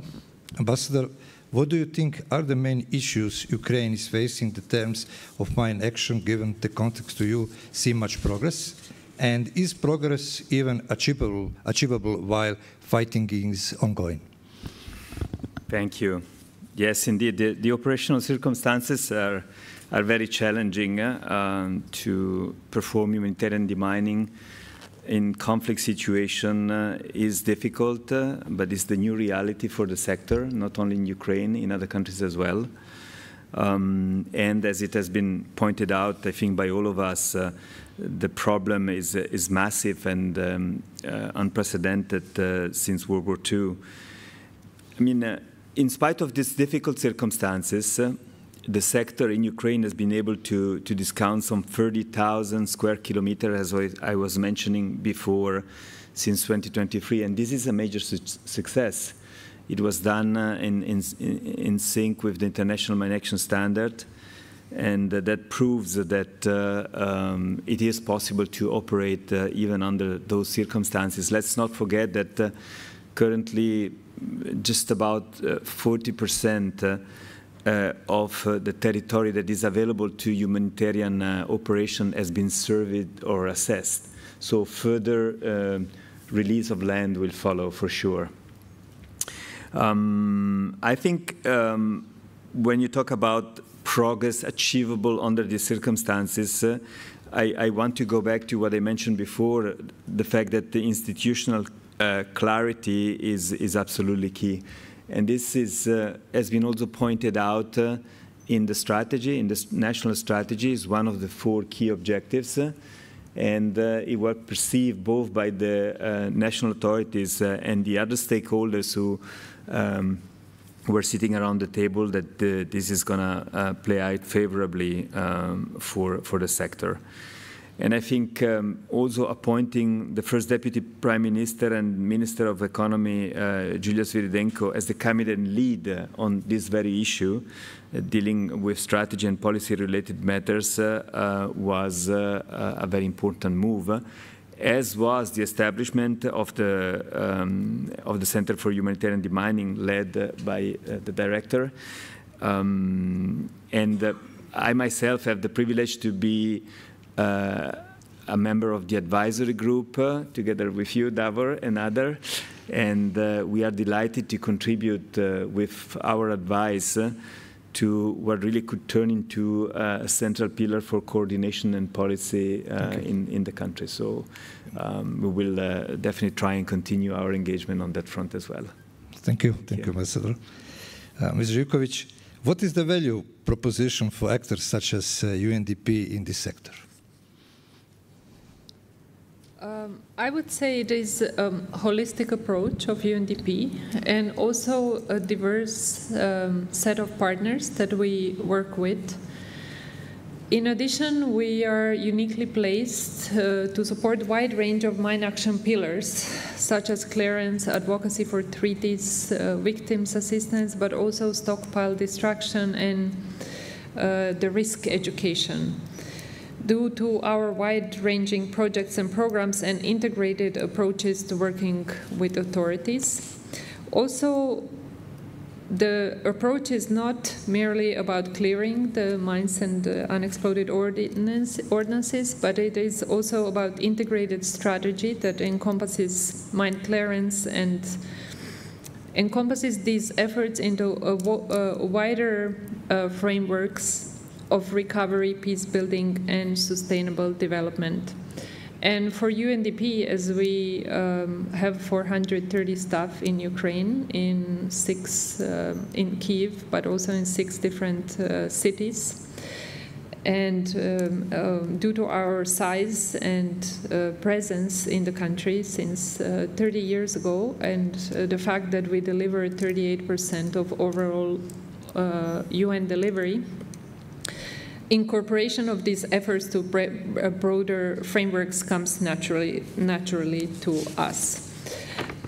Also, I wanted to perhaps point out that our strength lies in a diversity of interventions, which is, for example, provision of technical expertise and specialized equipment, but also leveraging innovative technologies, such as utilizing satellite imagery and drone imagery, and also analysis by machine learning using AI, and development of long-term strategies, but also supporting the assistance to developing strategies for assistance to victims. And in addition to that, we are also developing new approaches, as Croatia is very good with mining or demining efforts with dogs. I have recently witnessed in Azerbaijan that we are introducing rats as well. So we're always looking for new solutions, better ways on how to be more efficient and effective, and how to support the national authorities to their best use. And so far, we have assessed 94,000 square kilometers using these innovative technologies, such as drones and satellite imagery, and 422 settlements, including 1.3 million buildings, have been assessed with this imagery to inform the government's recovery planning and the future of those interventions. And 202 demining teams within Ukraine SESU service, the State Emergency Service, were equipped to clear territories contaminated. In addition, we also, as has been mentioned before, have provided support to drafting the mine action strategy for the next 10 years, and are very proud of that we have been able to support. So going forward, we also are planning some additional risk education programs. We have a campaign with BBC Media Action. We make sure that our education programs are, of course, in Ukrainian, and a lot of our communication is Ukrainian, to have a wider outreach in the country. And we're also introducing this new model of support to victims, which includes comprehensive support, including medical care, but also rehabilitation and psychological support, as well as socio-economic integration of those that have been impacted by mines. So, in short. Thank you. Mr. Bajda, Mr. Živković mentioned innovative solutions, especially AI, artificial intelligence. Ukraine is currently a hub for innovations and new technologies in the field of humanitarian demining. The country has all the potential to develop more innovative solutions, tools, and approaches. In your opinion, can a new technology become a game changer for humanitarian demining, both in Ukraine and in other countries contaminated with the mines and explosive ordnance, other explosive ordnance? It's not a question. Yeah, I can 100% confirm these words and these things, because new technologies, and really Ukraine is a hub for the moment for all innovations, for everything, and we can see like military UAVs, military drones, for example, in mine action work, also will help very good, I think, and. For the moment, we see that a lot of future techniques which many countries just produce, they send it to Ukraine to check, they send to see how it's working. And for example, if we speak about, for example, UAV, we have a lot of kinds of UAV. Our army working with them very good and fight very good with them. But in our mine action, humanitarian mine action activity, we also understand that we will need them for work. But now, for the moment, the major question is not for UAV, but this, for example, these sensors which we need, and it's depends so much from the quality of these sensors, because situation in Ukraine, situation in Ukraine, the problem is more than 3 years. I mean, high-level problem, and the situation change every year. So there's a lot of grass, a lot of trees. This explosive materials, also and explosive things which Russians leave on our territory. They're also not the same like we can see in Cambodia or in Afghanistan, somewhere else. We need new ideas and new technologies how to check, how to find them, because very often you cannot safely destroy them, so you must destroy them on the same place for example. Also, we are very interested in new software development, because we understand that, for example, yes, we have IMSMA, we have very good projects in different countries, but we think that we will need to collect with the AI, with the new software developments in Ukraine. And when we speak about this cross-platform system, that means that we will need to collect all of the best systems which we already have on the world. We will need to collect them in one system in Ukraine, and maybe we will make something new in Ukraine with your help, with the help of the partners, and of course new technologies, AI, new equipment. It's key for successful decisions for us in our problems. Thank you. Of course, there is no silver bullet in these solutions, but of course, new technologies, new innovative tools will, I'm sure, play an important role in safe and efficient solving the problems. Now we are already working with satellite control systems. We try to work with them. We try to connect them to our software systems. We work with new agriculture developments, because after the land release, we understand that somewhere these lands will have some renews, some new ideas and decisions how to clear, not only after the explosive materials, but after everything, after this metal. After everything, and we will need these new technologies for that. Thank you. Mr. Trut, throughout your activities, you deal with various aspects of civil protection, while you're also the author of scientific papers on the topic of resilience and disaster risk prevention. Could you please present us with the challenges that Croatia is facing in the context of climate change and in relation to mine action, challenges that are certainly expected to emerge in Ukraine as well? Absolutely.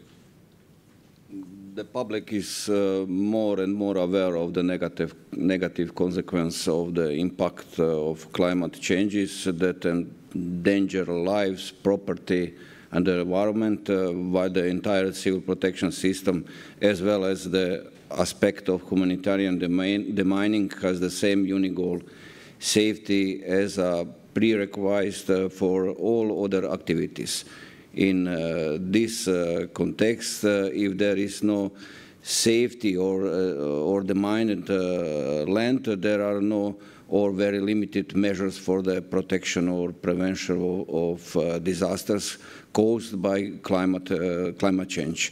For example, from 1995 to 2015, as many as 90% of the recorded major disasters in the world, floods, storms, heat waves, and droughts, were related to the climate change.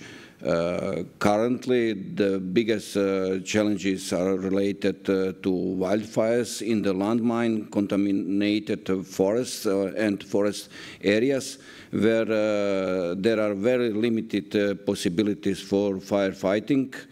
In this context, the Republic of Croatia, throughout last years, National Mine Action Program until 2023 26 and the disaster risk management strategy until 2030 has clearly defined the mining as the priority activity and the completion of all land release activities is established in accordance with Article 5 of the Ottawa Convention by the March 2026. Thank you. We are almost out of time, so just a few quick answers from Mr. Toscano and Mr. Živković. Mr. Toscano, in your view, what will be the key enablers for the future success of Ukrainian mine action program? Thank you. I would mention 3 points here. The first is national ownership. The second is innovation, and the third is partnerships. National ownership is essentially, once again, the government feeling and being in charge of the program, which is, as I said before, a matter of the right institution, legislation, strategy, standards, and information management system. In Ukraine, we have the information management system for mine action, IMSMA core. We are happy to see that it continues to work and to operate as a central database, also during the difficult circumstances that the country is experiencing. But it is absolutely key, a key dimension of mine action. So national ownership remains center stage. Innovation, it has been mentioned by the colleagues. So I will not insist on that other than to say 2 things. First of all, your point on silver bullet, indeed, there is no silver bullet. It is important to continue on this front, but also to remember that at the end, it is not innovation for the sake of innovation, but it's innovation for the sake of responding to concrete needs in the fields. And that's very important, I think. One point that I would like to stress here, that we are also working on innovative financing. I mean, it is very clear that more in general, the mine action sector, as many other sectors, is in search of new funds and new funding mechanisms. And there is a very interesting debate ongoing on alternative models for financing, such as, for example, those that are used in the area of vaccines with the so-called front-loading mechanism, or impact bonds, as it happens in Cambodia. So I feel, I think that I understand that there is a strong political interest in Ukraine to support and see this kind of alternative methods of financing materialize. So this is something that we will pursue for sure. And that's also part of innovation. And finally, and I will close with this, partnerships. For us at the GSCHD, this issue of promoting partnerships is key. We had a first Ukraine Mine Action donor coordination meeting in November 2022. And the Ukrainian authorities, the donors, and other key stakeholders were in Geneva to try and understand one another. It is not always that easy. And there was a series of events. Zagreb was one of them. There was one in Kiev that we organized recently in April. There will be the Lausanne conference mid-October. I understand that another conference will take place in Japan next year. So I think this this series of meetings is absolutely key to understand one another better and cooperate better, because as the director said, we can only address this problem together. So we need to continue to stay in dialogue on this. Thank you very much. And the last question goes to Mr. Živković. What have UNDP and its partners been focused on so far in the domain of humanitarian demining, and what are the plans going forward? Thank you. I think I partly was saying of our focus and also very intense coordination within this mine action coordination groups within UN, but also, of course, in close cooperation with Ministry of Economy that is in the lead. But we very much closely work also with Ministry of Interior, with CESU, with Mine Action Center and others. I would reiterate Ambassador Toscano's point on having the government in the lead and us as a support structures, as international organizations, donors, and others.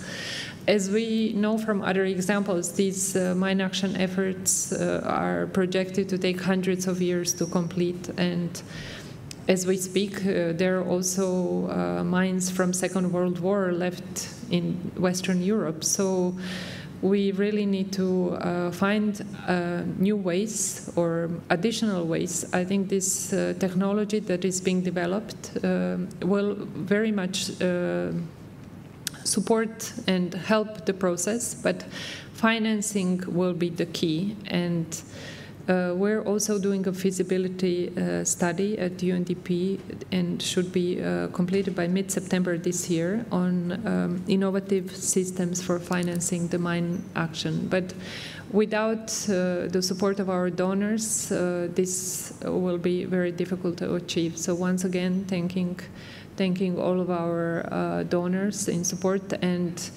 going forward we see that there is interest, but comparing to the needs that I have said, we have a long way to go, and along that way we hope that the number of victims will not rise as rapidly as it is the case. And also it's very sad to meet these young people who have lost their limbs. I have met them in a number of occasions, and also visited some centers that support their recovery. So it is very sad and completely unnecessary. So hopefully we will not have the rates going so fast as they are going now. Thank you very much. With these words, we conclude this panel, and I would like to thank our panelists for participation and very interesting, informative, and productive discussion. Thank you very much once again. I also would like to thank for this very informative panel. We have now heard explanations what has been done so far in the field of demining and where the future challenges lie. We have now a 30 minutes break, so we will meet together again here in this hall for the panel endorsing sustainable investments to reduce development challenges, multi-stakeholder approach. But we will have in parallel another panel in the neighboring hall, and this panel will be devoted to the 3Cs initiative. It's called Building Out the 3Cs Initiatives Next Decade. Thank you.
Hi, good afternoon, ladies and gentlemen.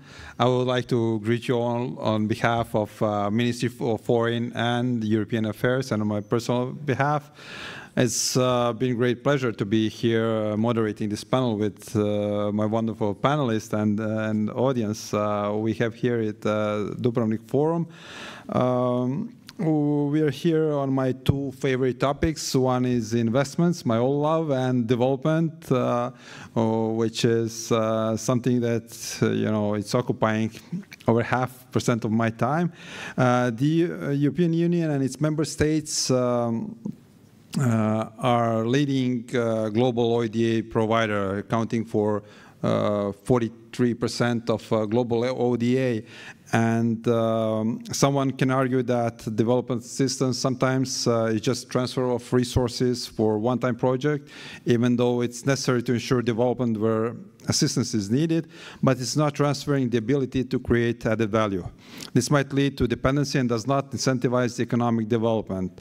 So we can paraphrase saying that, teaching a man how to fish he can feed himself for a lifetime. So the idea of this panel is to hear examples of real development aid that made a long-term impact for future development of a country or region. I would like to hear examples of transferring knowledge, skills, and funds that could change the economic perspective of developing countries. More developed countries invest in countries in development in regard to job and wealth creation. Less pressure we will see on our borders regarding illegal migration. Also, this will increase global security as well. So I just had a meeting with President of ICRC yesterday, and she told me that at the moment in the world we have 129 conflicts happening in the moment. So to make a parallel, during the first half of the 90s, we had our homeland war, fighting foreign invaders. And at that time, we thought it's the end of the world. But at that time, there was less than 30 conflicts globally. Now, global situation is much more fragile. So, joining us today on the panel, we have representatives of leading institutions globally on development and humanitarian work. We have Vice President of European Investment Bank, Ms. Teresa Červinska. Thank you, Teresa, for coming again to Dubrovnik and seeing you again on the panel. European Investment Bank is the world's largest development bank. It's by the assets, it's larger than the World Bank, right? Of course. We have Maria del Pilar Garrido Gonzalo, Director of OECD Development Assistance Committee, OECD DAC. Maria and her directorates are actually brand for itself. OECD DAC is globally recognized for the work you do. We have Tatiana Valovaya, Director General of the United Nations Office in Geneva, United Nations and Development and the Net or UN system is the largest implementer and provider of global development and humanitarian assistance. So we have Colin Bruce, Special Envoy for Humanitarian Development Affairs of ICRC. Wherever is conflict, there's courageous volunteers and people from ICRC providing help and support where it's needed. And we have Ms. Andrea von Rauch, Director of International Service at German GIZ. GIZ is it's actually a global brand when it comes to national development agencies. So we have really remarkable people and speakers here at this panel. So my first question goes to actually to all panelists. In your opinion, how can sustainable investments be optimized to address at least some of challenges of economic growth and environmental sustainability in emerging economies? If you can, provide examples what your organization is doing, please feel free to say. And numbers, if you can show me numbers, that's even better. Okay, I'll go with Teresa. Teresa, thank you. Floor is yours. Thank you. Thank you very much, Minister. Thank you very much, Zdenko. I'm really happy to be here again and again and again. I think I'm very loyal panelist to this conference. I even cannot say this is my 10th time or 11th one. I don't know. I lost counting. But this is why. This is because the conference is really excellent place to listen to very interesting panels, but also to meet people. And just before the session, we talked to each other that it is great to see familiar faces, but also to have an opportunity to exchange with you and to have bilaterals.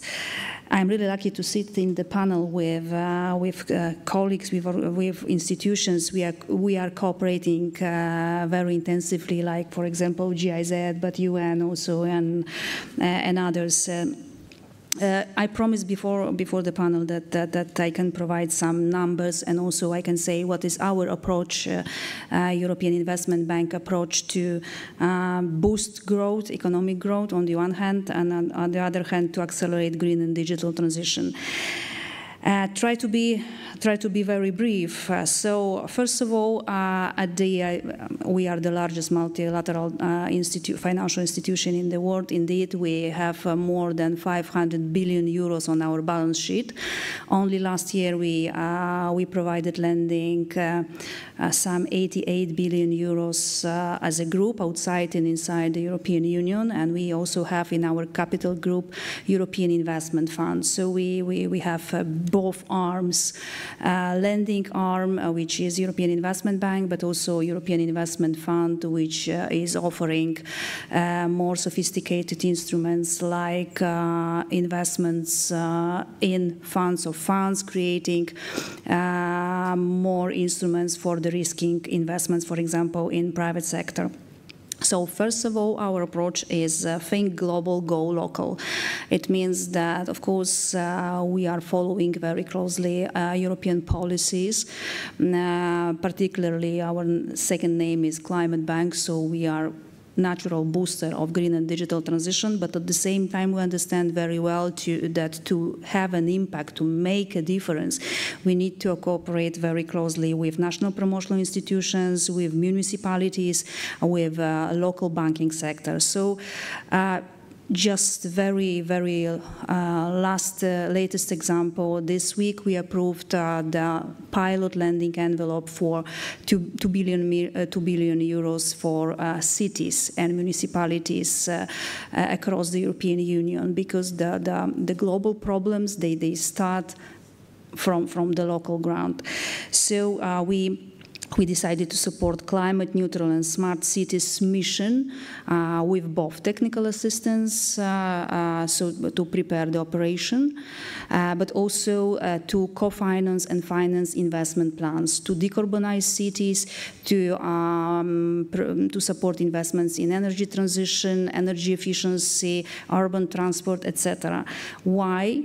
Because the cities in the European Union, they take up only 4% of the land area, but they are home for 75% of population in the European Union. So in order to have an impact, in order to make a difference, we need to go locally, we need to cooperate with municipalities and cities on the ground. For this, we are providing lending envelopes, we are lending very flexible for the cities, like framework loans, but for this we also provide additional liquidity to the banking sector in order to on-lend to municipalities. Our second point is to reinforce partnership with MDB family, and I just wanted to mention that we recognize fully the necessity to speed up transitions. So EIB and 10 other MDBs agreed this year on 5 critical areas to strengthen the multilateral financial system and deliver greater impact and scale with projects that can improve people's life and well-being. So we identified 5 areas and we signed a document with the family of MDBs. I don't want to listen to you the priorities, but the main point of of the joint common approach by MDBs is to reduce bureaucracy and to streamline the process of preparation and approval of the projects. For example, last year we also signed with EBRD and World Bank the Memorandum of Understanding on procurement process. So this is very important. As you know, in order to absorb financing, you need to prepare project properly and you need to be very, very detailed in terms of transparency and procurement process. So for this, for example, we are streamlining with other MDBs the processes, and also we rely mutually on each other in terms of processes. And perhaps last point is advisory and technical assistance, because we know from our experience, we've learned from our experience that in order to absorb funding, in order to make the numbers you asked for, you need to prepare project properly. And coming back to climate neutral cities, just this week, I'm coming directly from Valencia Climate Week, we decided to dedicate with the Commission additional technical assistance to cities and regions to prepare investment programs to be implemented. And we investment program, it means that we package together small and bigger investments, you know, like very small investments, energy efficiency for public buildings, etc., plus trams, metro station, etc. Together, we make a package, and we are preparing due diligence process for the cities, and also we prepare the prioritization, how the projects will be implemented. And we provide the technical assistance thanks to the grant from the European Commission. And finally, of course, to make numbers, we need to mobilize private sector. And I just want to give you one example how EIB can mobilize and leverage on public financing. So providing technical assistance, assisting in preparation of the projects, we are given, we give some sort of quality stamp to the projects. And this attracts private sector, because then we de-risk the project, we encourage the private sector to step in. And for example, working together with Portuguese authorities, we set up the fund for 300 municipalities in order to support investment programs. And the gearing ratio for this program is 14. It means that we started with 100 million euros and we reached volume of more than 2 billion euros for the investment programs. So all in all, going local, supporting with technical assistance, being a member of MDB family, and mobilizing private capital, I think those are 4 points, 4 items which we can describe EIB approach. Thank you. Thank you, thank you, Teresa, and thank you on the numbers. You're right, building skills, it is very important, because usually it's not just about lacking resources, it's actually lacking skills to do stuff. So thank you. Maria Del Piar, thank you, please. Yes, same question. No, it's not true. Good afternoon, and thank you very much for the possibility. I am bound to say that given the warmth of the ministry and the beauty outside, I will become also very loyal to this conference. So on this particular question, I would just like you to give you some 3 figures. So the first one is we work, as you know, from my directorate in terms of all what is the official development assistance, and official development assistance this year was in 2023 billion dollars. So this is the figure that we have as of now. It comprises both public and private money, because now ODA has changed, and private sector instruments like loans for private sector or equity or guarantees, and some instruments on high rate are also ODA eligible. So this is important, and I mention it because this would also be one of those key drivers to de-risk and, well, to mitigate the risk, to be very frank. You never really de-risk, but to mitigate the risk in some of those operations, particularly for other developing countries, in least developed countries or others that are most in need. And I think this is a key contribution for navigating that development cooperation investment nexus that the question speaks about. There is a second element of this.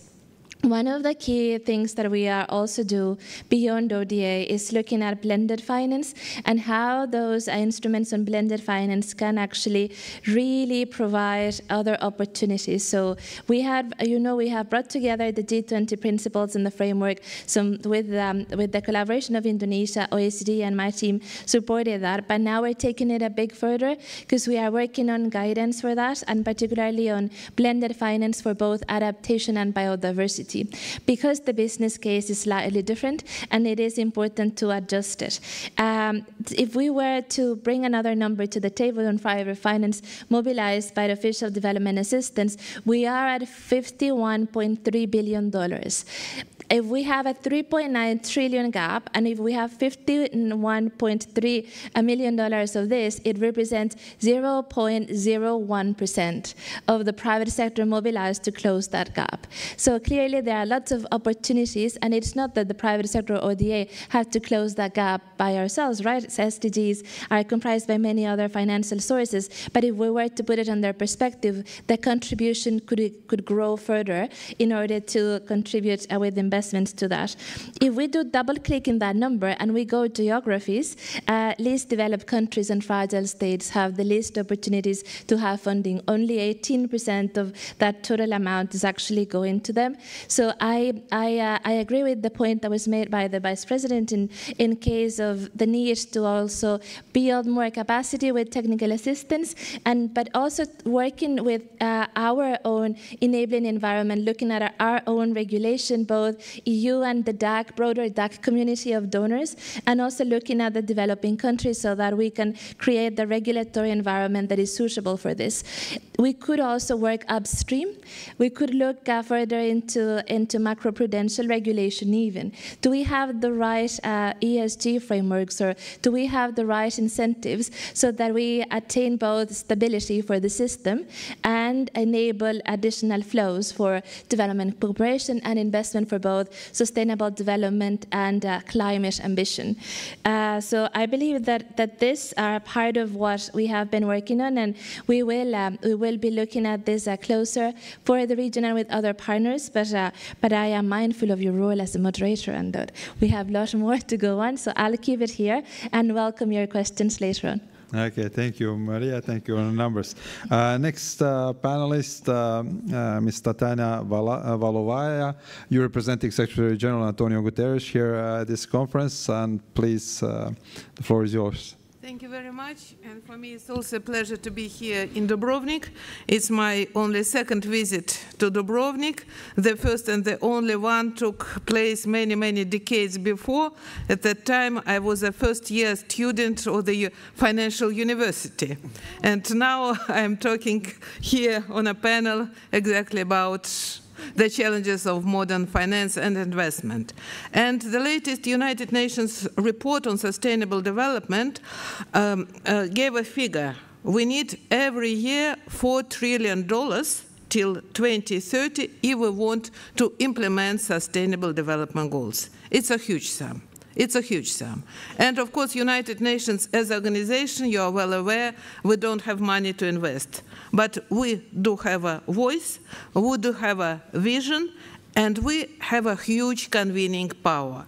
And that helps us really to work with all the partners, including the international organizations and structures who are present here, but of course many more, in order to launch this process. And you know that last year during the SDG Summit in New York in September, the member states endorsed our suggestion to have a stimulus package of $500 million every year till 2030. It's not yet enough. It's still much less than $4 trillion, but it's a good beginning. And of course, this money can come from different parts of the financial sector. It can be money from international institutions, from international financial system, from private sector, etc., etc., etc. And the question is maybe not only about optimization of sustainable finance, but mostly how to channel the money which really exists everywhere in different parts of the financial system around the world to these very necessary sustainable projects. And of course, there are many activities to do it. I'll give you a very small example showing how United Nations can really well implement our own appeals. For example, in Geneva, 5 years ago, we started a project called Building Bridges. This was a project which was inaugurated by United Nations Family in Geneva and Financial Community of the City of Geneva. And Financial Community of the City of Geneva, it manages more than half of all of foreign capitals coming to Switzerland. So this project is started exactly about building bridges, because geographically the UN institutions are on the right side of the lake and banks and financial institutions are on the left side. And the idea is to build bridges. How along these bridges finance would come to developing projects, because we all know that bankers, especially private bankers, they always say they have all the money in the world, but they do not have bankable projects. And then developing community, we say, we do have fantastic projects, but nobody finds them attractive enough from the business point of view to how to build this bridge. And this conference has become an institution. In Geneva, for the last 5 years, we had quite a number of very interesting activities and concrete programs, how really to finance certain products. At the end of the year, I and my colleagues went to Nairobi, and we met with our colleagues in Kenya, because there is an idea now to build a bridge from Geneva to Nairobi, where we also have a huge UN presence, but we have also the interest of financial community in Kenya in order to act as a hub for organizing a similar event. So what we're saying that quite often it's important to think about sustainable investment, not some kind of a charity, not something you have to do because it's a good thing to do, but how to make this sustainable finance a very bankable project, profitable project. That's a question. And here again, we need the United Nations, we need all other member states, because in order to make it, we have to rethink our economic and social systems. How to make our economic models, economic systems, to make finance in sustainable spheres profitable, and in unsustainable spheres like fossil fuels unprofitable. It's a big issue, but it's a very important issue. And we're asking these questions exactly leading to the Summit of the Future, which will take place in September this year, and one part of this summit, it's about Sustainable Development Goals agenda, but also about the reform of the international financial architecture, which is also a very important challenge if we really want to implement Sustainable Development Goals. I think I will stop here. Thank you, Tatiana, and thank you on the numbers as well. I would ask Colin to step in as the next speaker on the panel. Thank you very much. We are honored as a humanitarian agency to be among development partners who are much more qualified to speak about development. But let me try to offer our perspective and maybe 4 points about how we see the issue. First of all, as I mentioned, we are a humanitarian organization. Our remit is to operate in situations that are affected by conflict. And so for us, the idea of talking about investment is a particularly challenging one, and we want to seize this opportunity because we think it's really important. Just a little bit more about numbers that describe the complexity of these environments. Apart from the fact that there are conflicts, and as our president reminded you, there are many more today than many years ago, and they keep increasing. But one of the features of these conflicts is that we find that they are protracted. We really have not been able to solve many conflicts in recent years, so they go on and on and on. Another number which is really indicative of the complexity of the environment in which we operate is the fact that about 195 million people are in these conflict-affected areas, but they are in areas that are not under the control of the state. And so if you're thinking about investment, you have to think about these subgroups of people in these complex environment. Another number which sort of indicates the complexity of this environment is the fact that work done by Chatham House and the Center on International Development in New York identified what they describe as estrangement. More and more countries are finding themselves with estranged relationships with the international system. Perhaps they have governments that are not recognized. Perhaps they have had illegal transfers of power. And so in this complex environment in which we operate as a humanitarian agency, we find ourselves confronting these issues of both development, but also sustainability. And let me just say also that for us, sustainability is not the usual, not just the usual environmental, financial, and social. It's also the conflict sensitivity of that makes it sustainable. So the first point I want to make is that we operate in the most difficult environments. The second point I want to make is that notwithstanding that, we certainly believe that investments are necessary. And not just investments in infrastructure, but also investments in people. We know from the World Bank's database that by 2030, about 60% of the poorest people in the world will be in situations that are affected by conflict and fragility. And so finding ways to invest in the ways in which we are defining sustainability really is very, very important to people in these areas. And so we want to reinforce that point. It's also, not only is it necessary, but it is possible. If you think about the pattern of conflicts that we see, while indeed the number of conflicts is growing, we also believe that there are usually pockets of stability that exist and where we can actually try to do some investment, create livelihood. But we can also try to preserve some of the gains that have been made. So that's my second point. Notwithstanding the complexity of these environments, investment opportunities exist, investment is necessary, and part of what we are trying to do as ICRC, we are not a development agency, but is to draw attention to these opportunities. The third point is to give you some examples of those opportunities as we have tried to use them. We're not a development agency. I cannot say this often enough. However, we are present when most people are not. And so what can we do practically to help to crowd in some of those investments? And let me give you some examples.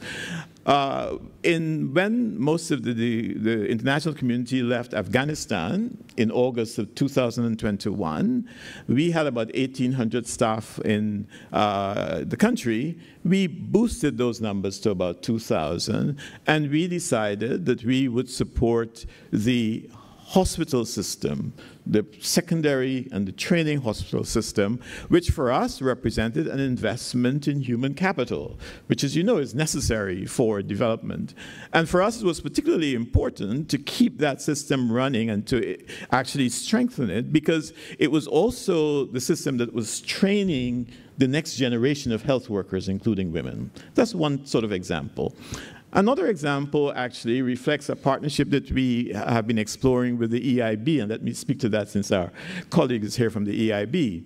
We have experts who are engineers, they are water experts, and we found, for example, in a place like in Montepuez in Mozambique that's affected by conflict, it still needs a water system. So what we've been able to do is to partner with ECHO and with AFD to be able to do the preparatory work to invest in that water system in Montepuez, and EIB has expressed an interest in funding the investment part of that, which is quite large. We have a similar experience with GIZ. And then perhaps the biggest example we have is with the World Bank in Goma West, where there's been an influx of IDPs, and the water system is one that does not really serve the needs of the people. Poor people are paying for a third of their income for water, and the water is not even potable. It's not pure water. And so we have done the work to design the system, and the World Bank has come in and provided the capital to invest in that urban water system. It's a project that is still ongoing. That's my third point. These things are possible. My final point, though, is that all of this comes with a lot of risk. And while we have managed to develop partnerships with others, while we've been able to bring their attention to these opportunities and in some ways try to stimulate their investment in them, we do need our partners to have more of a risk appetite. We do believe that the payoff ultimately is significant, but it does require patience. Let me give you an example of what's going on in Goma West. When we began to work on the Goma West water project, the conflict had subsided a bit. But if you're following what's happening in North Kivu, in DRC, you know that the conflict has arisen again. Not only that, but a few years ago, a volcano erupted, and after that eruption, we had earthquakes. So a very volatile situation, but yet the project is going ahead. And we need a different sort of risk appetite to be able to support those types of investments in these difficult environments. Thank you, Colin. And even though ICRC is not a development institution, you did really well on this panel. Thank you. And Andrea, please, floor is yours. Thank you. Thank you very much. And first of all, thank you for inviting us, for inviting GIZ. For us, it's the first time, for me personally, to be in Dubrovnik, and as well for GIZ to be invited to this panel or to this forum. So thank you very much. And I want to convey as well the warmest regards from Thorsten Schäfer-Gümbel, the chair of our management board, who was invited, and he really apologized, but he is not able to attend. So this is why I'm here. So he sent his warmest regards and myself. So before explaining a bit what GIZ does, I was thinking of what are we talking about when talking about sustainable investments? So sustainable not only in the sense of economically sustainable, of course. So I think we have like several cornerstones or key aspects of investments to be sustainable investments. And first of all, for me, we are talking about clean investments, means investments in clean energy, in circular economy, or in sustainable infrastructure. Second, we are talking about the net zero transformation when talking about sustainable investments. So it's about net zero emission targets that we have to set, and it's about aligning economic growth and environmental protection by integrating climate action into every financial decision. And the third cornerstone for me for sustainable investments is inclusiveness, inclusive innovation, and assuring that really no one is left behind. And last, perhaps the fourth cornerstones, and then we have many shades of it, is global collaboration. It's clear that sustainable development and the development challenges, they require cross-border collaboration, global collaboration, because they do not care about national borders.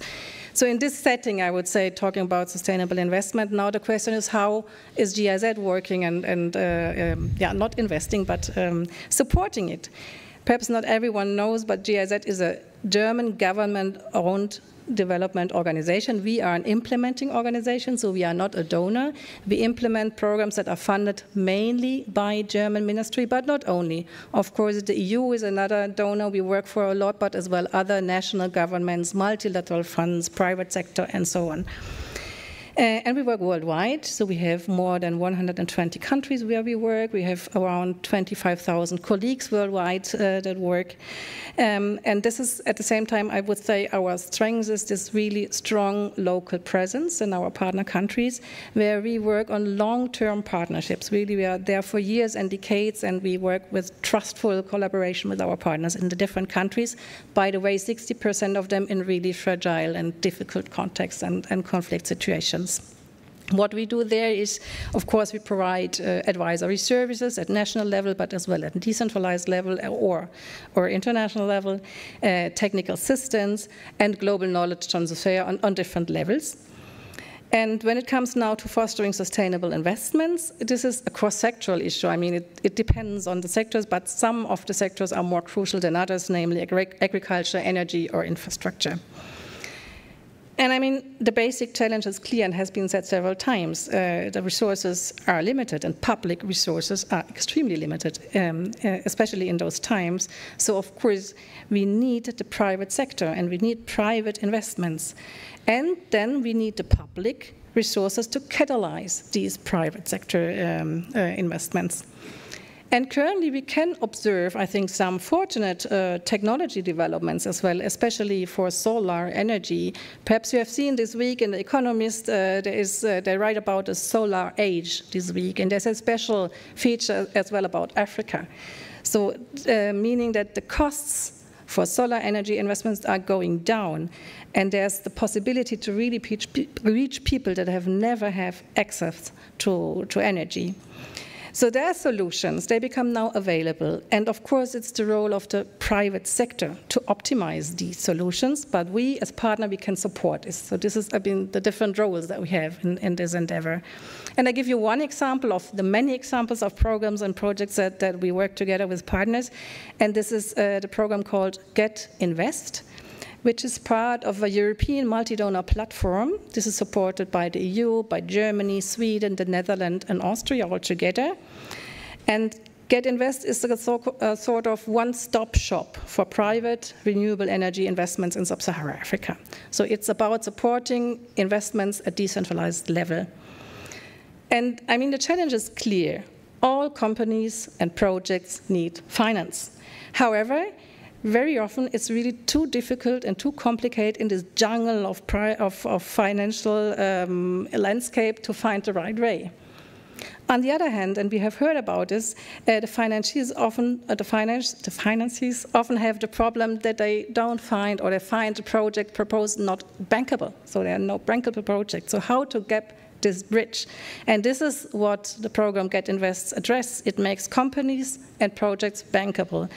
We improve the business models, we structure the financing, we crunch the numbers, and so we find the matching of finance and support the negotiations between the ideas, the projects, and the financing. So this is like bringing it together. And there we have some numbers, for example, of these programs, and we can quantify it as well, because up to now, in the last few years, Get Invest has supported more than 450 investments and the negotiation about it, of which 90 have already been signed with finance, with an expected volume of €500 million of highly catalytic financing. So this is just one of the numbers of one of the programs worldwide. What exactly is financed there? To give you two examples as well. One example is a Kenyan-Belgian hydropower company, which provides electricity for communities and as well commercial clients in Kenya. And I think this is really interesting because this is a triple impact, I would say. We have the financing, means we have a private sector development. We have the people that now have access to energy which they have not had before. And last but not least, of course, we create jobs in agriculture, for example, and as well in the other companies. Another similar example could be a Nigerian-French company that provides thousands of customers with solar cooking and freezing systems. So again, same, it's this decentralized level where we bring this together. We have others of funds of more bigger part as well that we support, but I think I leave it with that for now to give us some concrete examples of how we play the role. Okay, thank you, Andrea. Actually, your input was excellent introduction for the next round of the question. We have 15 minutes left, so I'll ask my panelists to make it shorter, not to prolong our dinner obligations later. What role do multi-stakeholder collaborations play in ensuring that sustainable investments promote social inclusivity and environmental conservation? Teresa, the floor is yours. So thank you very much. I tried to be even shorter than previously. I very much agree with what colleague from GIZ just has said, that of course to finance sustainable investment, it means that sustainable investment must be a multi-stakeholder one, because we must create a mechanism capable of achieving several goals at the same time. It must mitigate the cost of the climate transition, but it must also make it socially and economically acceptable to as many citizens as possible, and it is must create new opportunities for the most affected regions and communities.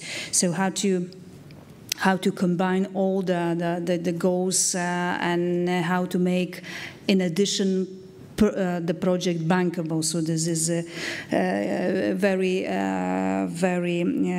difficult. So first of all, our approach to make investment sustainable, and our approach to cooperate with the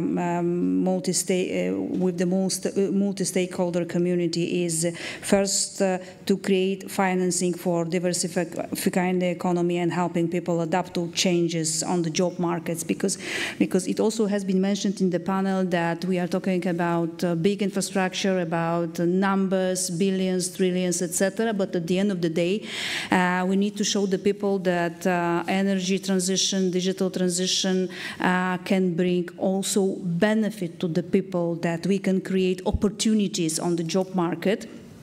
And for us, it means that we need also finance and co-finance upskilling, reskilling programs for local communities. So, for example, we are providing, as the European Investment Bank, not only technical assistance and advisory support for those programs, but also we finance universities programs to provide upskilling, as I said, or long life learning process for people. Second, multi-stakeholder approach attracts private investments, accelerating the transition process. It has been said that private capital is crucial in the process, and for us, for example, of course, providing regular lending, the leverage is a little bit less, but also we can use our European Investment Fund, and then attracting private capital, we can leverage much more. I just wanted to mention our investments under InvestEU umbrella, when we are investing into funds of funds to support energy transition, or it could be energy transition, it could be supporting human capital, but also we can invest in very innovative, very risky projects to support innovative solutions, for example. Secondly, also I wanted to give you another example, which is on combining loans from financial institutions and public grants to maximize the effect.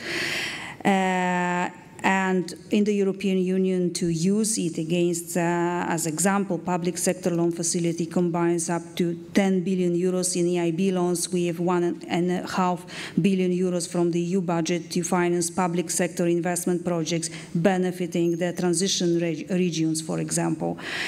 To give you one more example, the EIB provided Greek region, for example, of Western Macedonia with 58 million euros loan, complemented by 14.5 million euros grant from the European Commission to support restructuring of the region's production system, development of human resources and communities affected by transition, and mitigate the negative environmental, health and safety impacts of extraction of energy production from coal, for example. And finally, on multi-stakeholder approach, also wanted to give you final example, offering assistance in terms of JASPERS. Via JASPERS, we are helping the regions identify alternative ways to provide energy for example, for local purposes like district heating, and improve, for example, transport infrastructure like we are doing now in Slovakia, for example. Thank you, Teresa. It's really remarkable to hear the infrastructure European Union made in order to enable investments and development where it's needed. Maria, please, the floor is yours. I'm going to take 10 seconds to reply to something that, well, it's in my head from the previous question. So when I heard our panelists, I was also I want also to reply to this thing about the humanitarian. So we have 9% of total ODA is actually driven by humanitarian. The other cause is, of course, Ukraine first, then humanitarian, and the third driver of ODA is multilateral development banks and multilateralism, and that is pretty much because of either replenishment, but of multilateralism. So there is a role that of humanitarian, how to best transit the nexus, the humanitarian development nexus. But I do think that we need to prepare for peace, and that building up on investment strategies, just as in the example, is very important, so that when peace comes, then we have a strong strategy thinking about the means and the possibilities of economic resilience, and what are sorts of the instruments for those, and how to act while the conflict is ongoing, because of the nature of retractedness. My team also does politically strained, and we work on fragility as well. For your question, 2 points. One on the what. So what? Poverty and planet is one agenda, and this is how we envisage it. But we are not doing as well in terms of putting poverty and inequality at the heart of the transition. When you look at the programs, and we have done deep dives into the portfolio of programs in our database for all of our donors, and it is not completely embedded, even in adaptation that has a clear mandate in terms of development. They are still not directed to poverty and inequality. So there's a lot of scope to improve there. And the second thing I also wanted to mention is it is about the need to also tap into some of the expertise around how you handle the transition in such a way that that the how matters. And this is my third point. We have been seeing the examples of JET-Ps. So in development, it is not only about the project in itself, but how you do it. And we have each other to hold into account, because we have effectiveness principles, and those effectiveness principles speak about the agency, and speak about the agency of both the partner country and the nature of being mutually accountable, both the partner country and the donor. So into these multi-stakeholders collaborations, and how to bring all together for the just transition, particularly thinking about JET-Ps is at the heart of the work that should happen. So it should really comply into rethinking the way in which decisions are made and participation is made, and how to build up a true, impactful, and inclusive partnership. And the last and the fourth point is just an announcement that we are working also. We will deliver very soon a report of development cooperation at the HLPF, and this year is about how to tackle poverty and inequalities while you also do the green transition. We will have participation of the EU and a commissioner, and then we will also have participation of Brazil and other the donors, and Norway and others. And the second announcement is that we're also looking at nature-based solutions, and we do a lot of work on that. And this is also something that we are developing. Biodiversity, nature, and how you tap into those, monetize it as an asset, is also one of those sources for climate and poverty and inequalities. And we also are doing work on oceans economy, because some of them really require to be rethought in terms of filtering and trapping CO2, but also as opportunities for livelihoods, and to rethink those into financial instruments for new flows for development and sustainable development. So I'll stay here. Thank you, Maria. We're looking forward to see the results. And Tatiana, the floor is yours. Well, I fully agree that when we talk about sustainable finance, sustainable investment, we are not talking only about environment, but we are talking about inclusivity, about social dimension. In short, there are 17 Sustainable Development Goals, and investment in order to implement all these goals, including fight against poverty, investment in health, investment in education, investment in human capital, investment in prevention of conflicts, etc., these are really sustainable investment. But quite often, this type of investment or finance are perceived as something additional, which is not necessary for the economic growth as such, because that's maybe the key issue of today's economic system. We have got accustomed to the economic growth at any cost. Economic growth means that you use more and more resources, then your statistics is much better. And when you are measuring the economic growth, you use the old indicator, GDP. And this is a very unsustainable indicator. How you can come to a sustainable system, how you can come to a sustainable investment if you measure your success by a very unsustainable indicator, which really is against sustainability. So we have to rethink our economic system and rethink the system of economic indicators. Last year, Secretary General, in preparation for Summit of the Future, has issued a very important policy brief, Beyond GDP. And we work a lot around this topic in Geneva, together with our SDG lab, which is now called Beyond Lab, with our colleagues in UNCTAD and other institutions, because we really have to rethink our economic systems and to rethink the system of economic indicators to make it more sustainable, to make sustainable development rewarding and unsustainable development not rewarding. Because as long as we use GDP, including for ratings, credit ratings of the countries, those who invest more in fossil fuels have higher GDP, have better credit rating, and they can really receive finance at better terms than others who don't do it.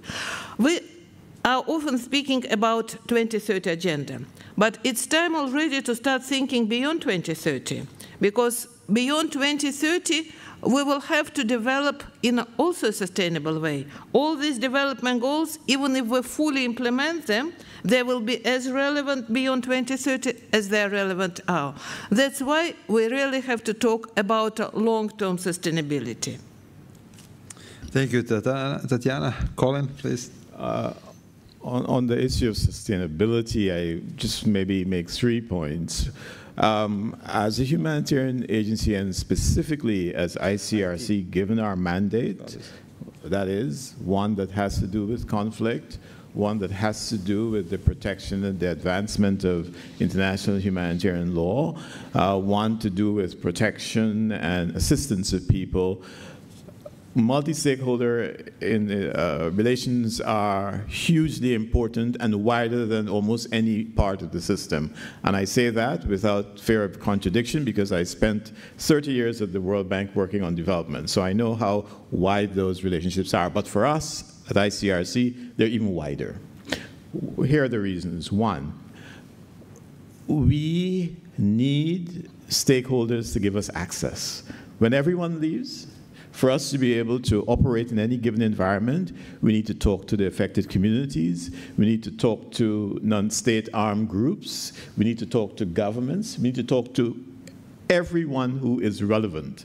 And just a footnote to all of this, we do not carry arms. We don't have armed guards. So we have to work with all of these stakeholders to develop enough trust for them to allow us to operate. So one reason why we need multi-stakeholder engagement. The second reason is that we are a relatively small organization financially. And though we may have the footprint, we don't have necessarily the money to be able to catalyze these investments. And so that's why I mentioned the examples of GIZ and EIB and AFD and the World Bank, because we need their financial support, not necessarily to give us the money, but at least to put the money into the projects, which in some cases means giving that to the government. And the third reason we need multi-stakeholder engagement is that while, again, we do have expertise in a number of areas, we need innovations, we need additional expertise, whether it's in water, whether it's in some aspects of health. So we need to crowd that in. And we also need the support sometimes of other parts of the movement, whether it's a partner society, the Swedish or maybe the Croatian Red Cross, but also we need the local Red Cross movements in parts that are affected by conflict. So for us, it's everything, is my summary. Thank you. And then, Andrea, the floor is yours. Yeah, thank you. Well, I mean, it's clear for me that sustainable development is about multi-stakeholder collaboration. We will never be successful in sustainable development or sustainable investment without multi-stakeholder collaboration. And yes, 2030 is close and we are not on track. We have to be faster. And of course, we have to continue then after 2030 as well. And yes, I agree, Colin, these partnerships bring together very different perspectives and very different stakeholders of the public, private, non-profit, knowledge institution, and to collaborate effectively. And all this as well, I agree that we have to rethink the economic system. Then what happens now is that right now the markets are suffering still from the double impact of first of COVID, and then of course of the Russian invasion in Ukraine. So they're still really suffering, which means that financing has become very expensive. The purchasing power is down. And as a result, in a nutshell, you can say that much of private sector, except now in the very profitable niches. And by definition, this normally are not social niches, are not areas where social inclusivity or environment conversation sits. So this doesn't fit together. And this is why we not only have to rethink the whole economic system probably, but as well to rethink the development finance. And this really needs a multi-stakeholder cooperation, otherwise we can't do it. So this could look like this, that we have, first of all, we take the political will, because politics sets the rules for all the development of the future. Then secondly, not only the political will, but as well the political leaders on the ground to set the framework that really makes private investments viable. And then, of course, we need enough funding in order to take on risks and to mitigate the risks for the investments. And we need the development banks to allocate capital to financial intermediaries. We need the private sector and the entrepreneurship. And finally, of course, I would say we need technical cooperation, such as provided by us, to then capacitate and to bring together and to support all actors along this long chain of events and working together. And there are several examples of successful cooperation, but really, I think we really have to work hand in hand to make it work, otherwise we will not be successful. Thank you, Andrea. I would like to thank my panelists. I would like to thank the audience for being with us here on a Friday afternoon. You all did excellent. Thank you very much. It's been a pleasure to moderate this panel. We heard interesting arguments, a lot of good personal experiences. As we heard in development, there's a lot of work globally. We heard about $4 trillion gap, which is huge. There's always people trying to make work or life harder than actually it is. So we all need to persist, because while being persistent, actually good always wins. So I would like to thank you again and invite you to the next panel we are doing with OECD. It's OECD Dubrovnik Talks. It's also our traditional panel during Dubrovnik Focus, Dubrovnik Forum, and it starts at 6. Thank you.